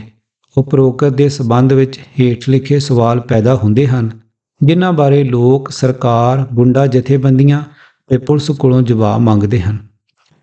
ਨੰਬਰ 1, ਫਿਰਕੂ ਜਥੇਬੰਦੀਆਂ ਨਿਰਦੋਸ਼ਾਂ ਦੇ ਕਤਲ ਕਰਕੇ ਉਹਨਾਂ ਦੀ ਜਾਇਦਾਦ ਲੁੱਟ ਕੇ ਉਹਨਾਂ ਦੀ ਹਿੰਦੂਆਂ ਨਾਲੋਂ ਭਾਈਚਾਰਕ ਤੋੜ ਕੇ ਉਹਨਾਂ ਵਿਦੇਸ਼ੀ ਸ਼ਕਤੀਆਂ ਦੇ ਹੱਥ ਮਜ਼ਬੂਤ ਕਰ ਰਹੀਆਂ ਹਨ ਜੋ ਏਕਤਾ ਨਹੀਂ ਚਾਹੁੰਦੀਆਂ। ਜਿਨ੍ਹਾਂ ਸ਼ਕਤੀਆਂ ਨੂੰ ਭਾਈਚਾਰਾ ਰੜਕਦਾ ਹੈ, ਉਹਨਾਂ ਤੋਂ ਦੇਸ਼ ਨੂੰ ਖਤਰਾ ਹੈ। ਇਸ ਲਈ ਪੁਲਿਸ ਤੇ ਹੋਰ ਫੋਰਸਾਂ ਫਿਰਕੂ ਜਥੇਬੰਦੀਆਂ ਨੂੰ ਆਪਣੇ ਖੰਭਾਂ ਦਾ ਕਥਿਤ ਨਿੱਘ ਦੇ ਕੇ ਦੇਸ਼ ਨੂੰ ਤੋੜਨ ਵੱਲ ਬਹੁਤ ਭਾਰਾ ਯੋਗਦਾਨ ਪਾ ਰਹੀਆਂ ਹਨ। ਇਸ ਬਾਰੇ ਪ੍ਰਸ਼ਾਸਨ ਆਪਣੀ ਨੀਤੀ ਬਦਲਣ ਦੀ ਤੁਰੰਤ ਲੋੜ ਹੈ। ਨੰਬਰ 2, ਜਿੱਥੇ ਹਿੰਦੂਆਂ ਦੀ ਭਾਰੀ ਬਹੁਗਿਣਤੀ ਹੈ, ਉੱਥੇ ਹੀ ਫਿਰਕੂ ਦੰਗੇ ਕਿਉਂ ਹੁੰਦੇ ਹਨ? ਉੱਥੇ ਹੀ ਕਿਉਂ ਧਰਮ ਅਸਥਾਨਾਂ ਦੀ ਬੇਹੁਰਮਤੀ ਹੁੰਦੀ ਹੈ? ਧਾਰਮਿਕ ਚਿੰਨ੍ਹ ਅਗਨ ਭੇਟ ਕੀਤੇ ਜਾਂਦੇ ਹਨ। ਮੁੰਡੇਰਵਾਦ ਘੱਟ ਗਿਣਤੀ ਦੀ ਵੱਖਰੀ ਹੋਂਦ ਨੂੰ ਮਿਟਾ ਦੇਣ ਲਈ ਯਤਨਸ਼ੀਲ ਰਹਿੰਦਾ ਹੈ, ਜਦਕਿ ਜਿੱਥੇ ਸਿੱਖਾਂ ਦੀ ਭਾਰੀ ਵਸੋਂ ਹੁੰਦੀ ਹੈ, ਉੱਥੇ ਕਿਸੇ ਗੈਰ ਸਿੱਖ ਦੀ ਨਕਸੀਰ ਤੱਕ ਨਹੀਂ ਵਗਦੀ। ਐਸਾ ਕਿਉਂ? ਨੰਬਰ 3, ਫਿਰਕੂ ਗੁੰਡੇ ਭਾਰਤ ਦੀ ਏਕਤਾ ਦੀ ਦੁਹਾਈ ਦੇ ਕੇ ਘੱਟ ਗਿਣਤੀਆਂ ਨੂੰ ਸਿੱਧੇ ਤੌਰ ਤੇ ਧਮਕਾ ਰਹੇ ਹਨ, ਜਿਸ ਨਾਲ ਭਾਰਤ ਦਾ ਧਰਮ ਨਿਰਪੱਖ ਢਾਂਚਾ ਹੌਲੀ-ਹੌਲੀ ਖਸਤਾ ਹੋ ਰਿਹਾ ਹੈ ਤੇ ਹੁਣ ਅੰਤਮ ਸਾਹਾਂ ਤੇ ਹੈ। ਹੈ ਕੋਈ ਕਾਨੂੰਨ, ਹੈ ਕੋਈ ਮਾਈ ਦਾ ਲਾਲ ਜੋ ਇਹਨਾਂ ਭੂਤਰੇ ਫਿਰਕੂ ਸ਼ੈਤਾਨਾਂ ਨੂੰ ਨੱਥ ਪਾ ਕੇ ਭਾਰਤ ਦੀ ਅਨੇਕਤਾ ਕਾਇਮ ਰੱਖ ਕੇ ਏਕਤਾ ਕਾਇਮ ਰੱਖਣ ਲਈ ਆਪਣਾ ਯੋਗਦਾਨ ਪਾ ਸਕੇ? ਨੰਬਰ 4, ਸਿੱਖ ਅੱਤਵਾਦੀਆਂ ਤੇ ਤਾਂ ਇਲਜ਼ਾਮ ਲਾਇਆ ਜਾਂਦਾ ਹੈ ਕਿ ਉਹਨਾਂ ਨੂੰ ਵਿਦੇਸ਼ੀ ਤਾਕਤਾਂ ਹਥਿਆਰ ਮੁਹੱਈਆ ਕਰਦੀਆਂ ਹਨ। ਫਿਰ ਹਿੰਦੂਆਂ ਦੀਆਂ ਫਿਰਕੂ ਜਥੇਬੰਦੀਆਂ ਕੋਲ ਹਥਿਆਰ ਕਿਵੇਂ ਪਹੁੰਚ ਰਹੇ ਹਨ? ਕੀ ਸਰਕਾਰ ਪੜਤਾਲ ਕਰੇਗੀ? ਨੰਬਰ 5, ਜੇ ਸਿੱਖਾਂ ਵੱਲੋਂ ਲੁੱਟੇ ਗਏ ਬੈਂਕ ਨਾਲ ਸਰਕਾਰੀ ਖਜ਼ਾਨੇ ਨੂੰ ਘਾਟਾ ਪੈਂਦਾ ਹੈ ਤਾਂ ਹਿੰਦੂ ਸ਼ਿਵ ਸੈਨੀਆਂ ਵੱਲੋਂ ਅੰਮ੍ਰਿਤਸਰ ਵਿੱਚ 76,400 ਦੇ ਡਾਕੇ ਨਾਲ ਸਰਕਾਰੀ ਖਜ਼ਾਨੇ ਨੂੰ ਘਾਟਾ ਕਿਉਂ ਨਹੀਂ ਪਿਆ? ਜੇ ਪਿਆ ਹੈ ਤਾਂ ਅਜੇ ਤੱਕ ਕੋਈ ਵੀ ਬੈਂਕ ਦੇ ਲੁਟੇਰੇ ਫੜਨ ਦਾ ਹੀਲਾ ਨਹੀਂ ਕੀਤਾ ਗਿਆ, ਜਦ ਕਿ ਚੋਰ ਖੁੱਲ੍ਹੇਆਮ ਫਿਰ ਰਹੇ ਹਨ। ਨੰਬਰ 6, ਜੇ ਨਿਰਦੋਸ਼ ਹਿੰਦੂਆਂ ਨੂੰ ਮਾਰਨ ਵਾਲੇ ਗੋਲੀ ਦੇ ਹੱਕਦਾਰ ਹਨ ਤਾਂ ਫਿਰ ਨਿਰਦੋਸ਼ ਸਿੱਖਾਂ ਨੂੰ ਛੁਰੇ ਮਾਰਨ ਵਾਲੇ ਗੁੰਡੇ ਸੈਨੀਏ ਗੋਲੀ ਦੇ ਹੱਕਦਾਰ ਕਿਉਂ ਨਹੀਂ? ਨੰਬਰ 7, ਕਾਨੂੰਨ ਭੰਗ ਕਰਨ ਦੀ ਕਿਸੇ ਨੂੰ ਇਜਾਜ਼ਤ ਨਹੀਂ ਦੇਵਾਂਗੇ। ਐਲਾਨਣ ਵਾਲੀ ਸਰਕਾਰ ਗੁੰਡਿਆਂ ਨੂੰ ਲੁੱਟ-ਮਾਰ, ਦੰਗੇ, ਮਨਮਰਜ਼ੀ ਆਦਿ ਕਰਕੇ ਕਾਨੂੰਨ ਦਾ ਮਖੌਲ ਉਡਾਉਣ ਦੀ ਇਜਾਜ਼ਤ ਕਿਵੇਂ ਦਿੰਦੀ ਹੈ? ਕੀ ਕਾਨੂੰਨ ਗੁੰਡਿਆਂ ਦੀਆਂ ਇਹਨਾਂ ਕਰਤੂਤਾਂ ਨਾਲ ਨਹੀਂ ਭੰਗ ਹੁੰਦਾ? ਉਮੀਦ ਹੈ ਕਿ ਉਪਰੋਕਤ ਸਭ ਧਿਰਾਂ ਜਿਨ੍ਹਾਂ ਨੂੰ ਇਹ ਸਵਾਲ ਕੀਤੇ ਗਏ ਹਨ, ਇਹਨਾਂ ਬਾਰੇ ਆਪਣੇ ਸਪਸ਼ਟੀਕਰਨ ਦੇਣਗੇ। ਨਾਲ ਹੀ ਸਿੱਖ ਪੰਥ ਇਹ ਸਪਸ਼ਟ ਕਰਦਾ ਹੈ ਕਿ ਜੇ ਹੋਰ ਫਿਰਕਾਪ੍ਰਸਤ ਗੁੰਡਿਆਂ ਨੇ ਸੋਚਿਆ ਹੋਵੇ ਕਿ ਦੂਜਿਆਂ ਨੂੰ ਛੁਰੇ ਮਾਰ ਕੇ, ਉਹਨਾਂ ਦੀਆਂ ਜਾਇਦਾਦਾਂ ਲੁੱਟ ਕੇ, ਉਹਨਾਂ ਦੇ ਕੇਸ ਕਤਲ ਕਰਕੇ, ਇਸ ਤਰ੍ਹਾਂ ਉਹਨਾਂ ਨੂੰ ਭੈ-ਭੀਤ ਕਰਕੇ ਧਰਮ ਬਦਲੀ ਕਰਵਾ ਲਿਆ ਜਾਵੇਗਾ, ਤਾਂ ਉਹ ਮੂਰਖਾਂ ਦੀ ਦੁਨੀਆ ਵਿੱਚ ਵਸ ਰਹੇ ਹਨ। ਕਿਉਂਕਿ ਸਿੱਖਾਂ ਨੇ ਅਬਦਾਲੀ, ਦੁਰਾਨੀ, ਜ਼ਕਰੀਆ ਖਾਂ, ਬਾਬਰ ਤੇ ਔਰੰਗਜ਼ੇਬ ਆਦਿ ਦੇ ਜ਼ੁਲਮ ਜਰੇ ਹਨ ਤੇ ਮੂੰਹ ਤੋੜਵੇਂ ਜਵਾਬ ਦਿੱਤੇ ਹਨ, ਪਰ ਧਾਰਮਿਕ ਅਕੀਦਾ ਨਹੀਂ ਛੱਡਿਆ। ਇਸੇ ਤਰ੍ਹਾਂ ਸਿੰਘਾਂ ਨੂੰ ਖਤਮ ਕਰ ਲੈਣ ਦਾ ਭਰਮ ਪਾਲੀ ਫਿਰਨ ਵਾਲੀਆਂ ਫਿਰਕੂ ਤਾਕਤਾਂ ਨੂੰ ਬੁਥਾੜ ਭੰਨ ਜਵਾਬ ਦੇਣ ਲਈ ਮਜਬੂਰ ਕੀਤਾ ਜਾ ਰਿਹਾ ਹੈ, ਜੋ ਕਿ ਸਾਰਿਆਂ ਲਈ ਹਾਨੀਕਾਰਕ ਸਿੱਧ ਹੋਵੇਗਾ। ਇਸ ਲਈ ਫਿਰਕੂ ਗੁੰਡਾ ਸੈਨਾਵਾਂ ਉੱਤੇ ਜੇ ਤੁਰੰਤ ਕਾਬੂ ਨਾ ਪਾਇਆ ਗਿਆ ਤਾਂ ਦੇਸ਼ ਦੇ ਟੋਟੇ ਕਰਨ ਦਾ ਕਾਰਨ ਹੋਰ ਕੋਈ ਨਹੀਂ, ਸਿਰਫ ਇਹੋ ਸ਼ੈਤਾਨ ਫਿਰਕੂ ਹੁੱਲੜਬਾਜ਼ ਅਤੇ ਵਿਦੇਸ਼ੀ ਦੇਸ਼ ਦੁਸ਼ਮਣ ਦੇ ਏਜੰਟ ਹੀ ਹੋਣਗੇ। ਮਨਜੀਤ ਸਿੰਘ ਖਾਲਸਾ, ਬੁਲਾਰਾ ਲੋਕ ਅਧਿਕਾਰ ਕਮੇਟੀ, ਖੰਡੇਧਾਰ, ਅਗਸਤ 1988। ਇਹ ਰਿਪੋਰਟ ਗਵਾਹੀ ਦਿੰਦੀ ਹੈ ਕਿ ਦਿੱਲੀ ਤਖਤ ਉੱਤੇ ਰਾਜ ਕਰਦੀ ਹਿੰਦੂ ਮਾਨਸਿਕਤਾ ਸਿੱਖਾਂ ਦੀ ਬੇਕਿਰਕ ਨਸਲਕੁਸ਼ੀ ਕਰਨ ਲਈ ਇਕਮੁੱਠ ਸੀ। ਸਿਰਫ ਇੰਨਾ ਹੀ ਨਹੀਂ, ਸਿੱਖਾਂ ਵਿਰੁੱਧ ਨਫ਼ਰਤ ਨਾਲ ਭਰੀ ਇਹ ਮਾਨਸਿਕਤਾ ਬਰਨਾਲੇ ਵੱਲੋਂ ਪੰਥ ਵੱਲ ਪਿੱਠ ਕਰਕੇ ਦਿੱਲੀ ਅੱਗੇ ਗੋਡੇ ਟੇਕ ਦੇਣ ਦੇ ਬਾਵਜੂਦ ਵੀ ਉਸ ਨੂੰ ਸਿੱਖ ਮੰਨ ਕੇ ਹੀ ਨਫ਼ਰਤ ਕਰਦੀ ਸੀ। ਇਹ ਰਿਪੋਰਟਾਂ ਇਹ ਵੀ ਦੱਸਦੀਆਂ ਹਨ ਕਿ ਕਈ ਸਿੱਖ ਪੁਲਿਸ ਅਫਸਰ ਕਮਜ਼ੋਰ ਬਰਨਾਲਾ ਸਰਕਾਰ ਦੀ ਸਰਪ੍ਰਸਤੀ ਵਿੱਚ ਵੀ ਹਿੰਦੂ ਅੱਤਵਾਦ ਵਿਰੁੱਧ ਸਟੈਂਡ ਲੈਣ ਦੀ ਜੁਰਤ ਵਿਖਾ ਦਿੰਦੇ ਸਨ। ਦੂਜੇ ਪਾਸੇ ਸਾਡੇ ਕੁਝ ਖਾੜਕੂ ਯੋਧੇ ਸਨ ਜੋ ਕਿ ਪੰਥ ਲਈ ਤਨਦੇਹੀ ਨਾਲ ਜੂਝਣ ਵਾਲੇ ਸਰਦਾਰ ਹਰਮਿੰਦਰ ਸਿੰਘ ਸੰਧੂ, ਭਾਈ ਸੁਖਵੰਤ ਸਿੰਘ ਅੱਖਾਂ ਵਾਲੀ, ਭਾਈ ਚਮਕੌਰ ਸਿੰਘ ਰੋਡੇ ਅਤੇ ਹੋਰ ਅਨੇਕਾਂ ਧਰਮੀ ਯੋਧਿਆਂ ਨੂੰ ਵੀ ਸਿੱਖ ਮੰਨਣ ਤੋਂ ਇਨਕਾਰੀ ਹੋਏ ਬੈਠੇ ਸਨ ਅਤੇ ਇਹਨਾਂ ਨੂੰ ਗੋਲੀਆਂ ਮਾਰ ਕੇ ਹਿੰਦੂ ਸਟੇਟ ਅਤੇ ਹਿੰਦੂ ਅੱਤਵਾਦ ਦੀ ਮਦਦ ਕਰਨ ਲਈ ਕਾਹਲੇ ਸਨ। ਕਿਤਾਬ ਰੋਸ਼ਨ ਦਿਮਾਗ, ਭਾਈ ਹਰਮਿੰਦਰ ਸਿੰਘ ਸੰਧੂ, ਲੇਖਕ ਬਲਜੀਤ ਸਿੰਘ ਖਾਲਸਾ। ਤੁਸੀਂ ਸੁਣ ਰਹੇ ਸੀ 20ਵਾਂ ਭਾਗ, ਆਵਾਜ਼ ਗੁਰਜੰਟ ਸਿੰਘ ਰੂਪੋਵਾਲੀ। ਵਾਹਿਗੁਰੂ ਜੀ ਕਾ ਖਾਲਸਾ, ਵਾਹਿਗੁਰੂ ਜੀ ਕੀ ਫਤਿਹ।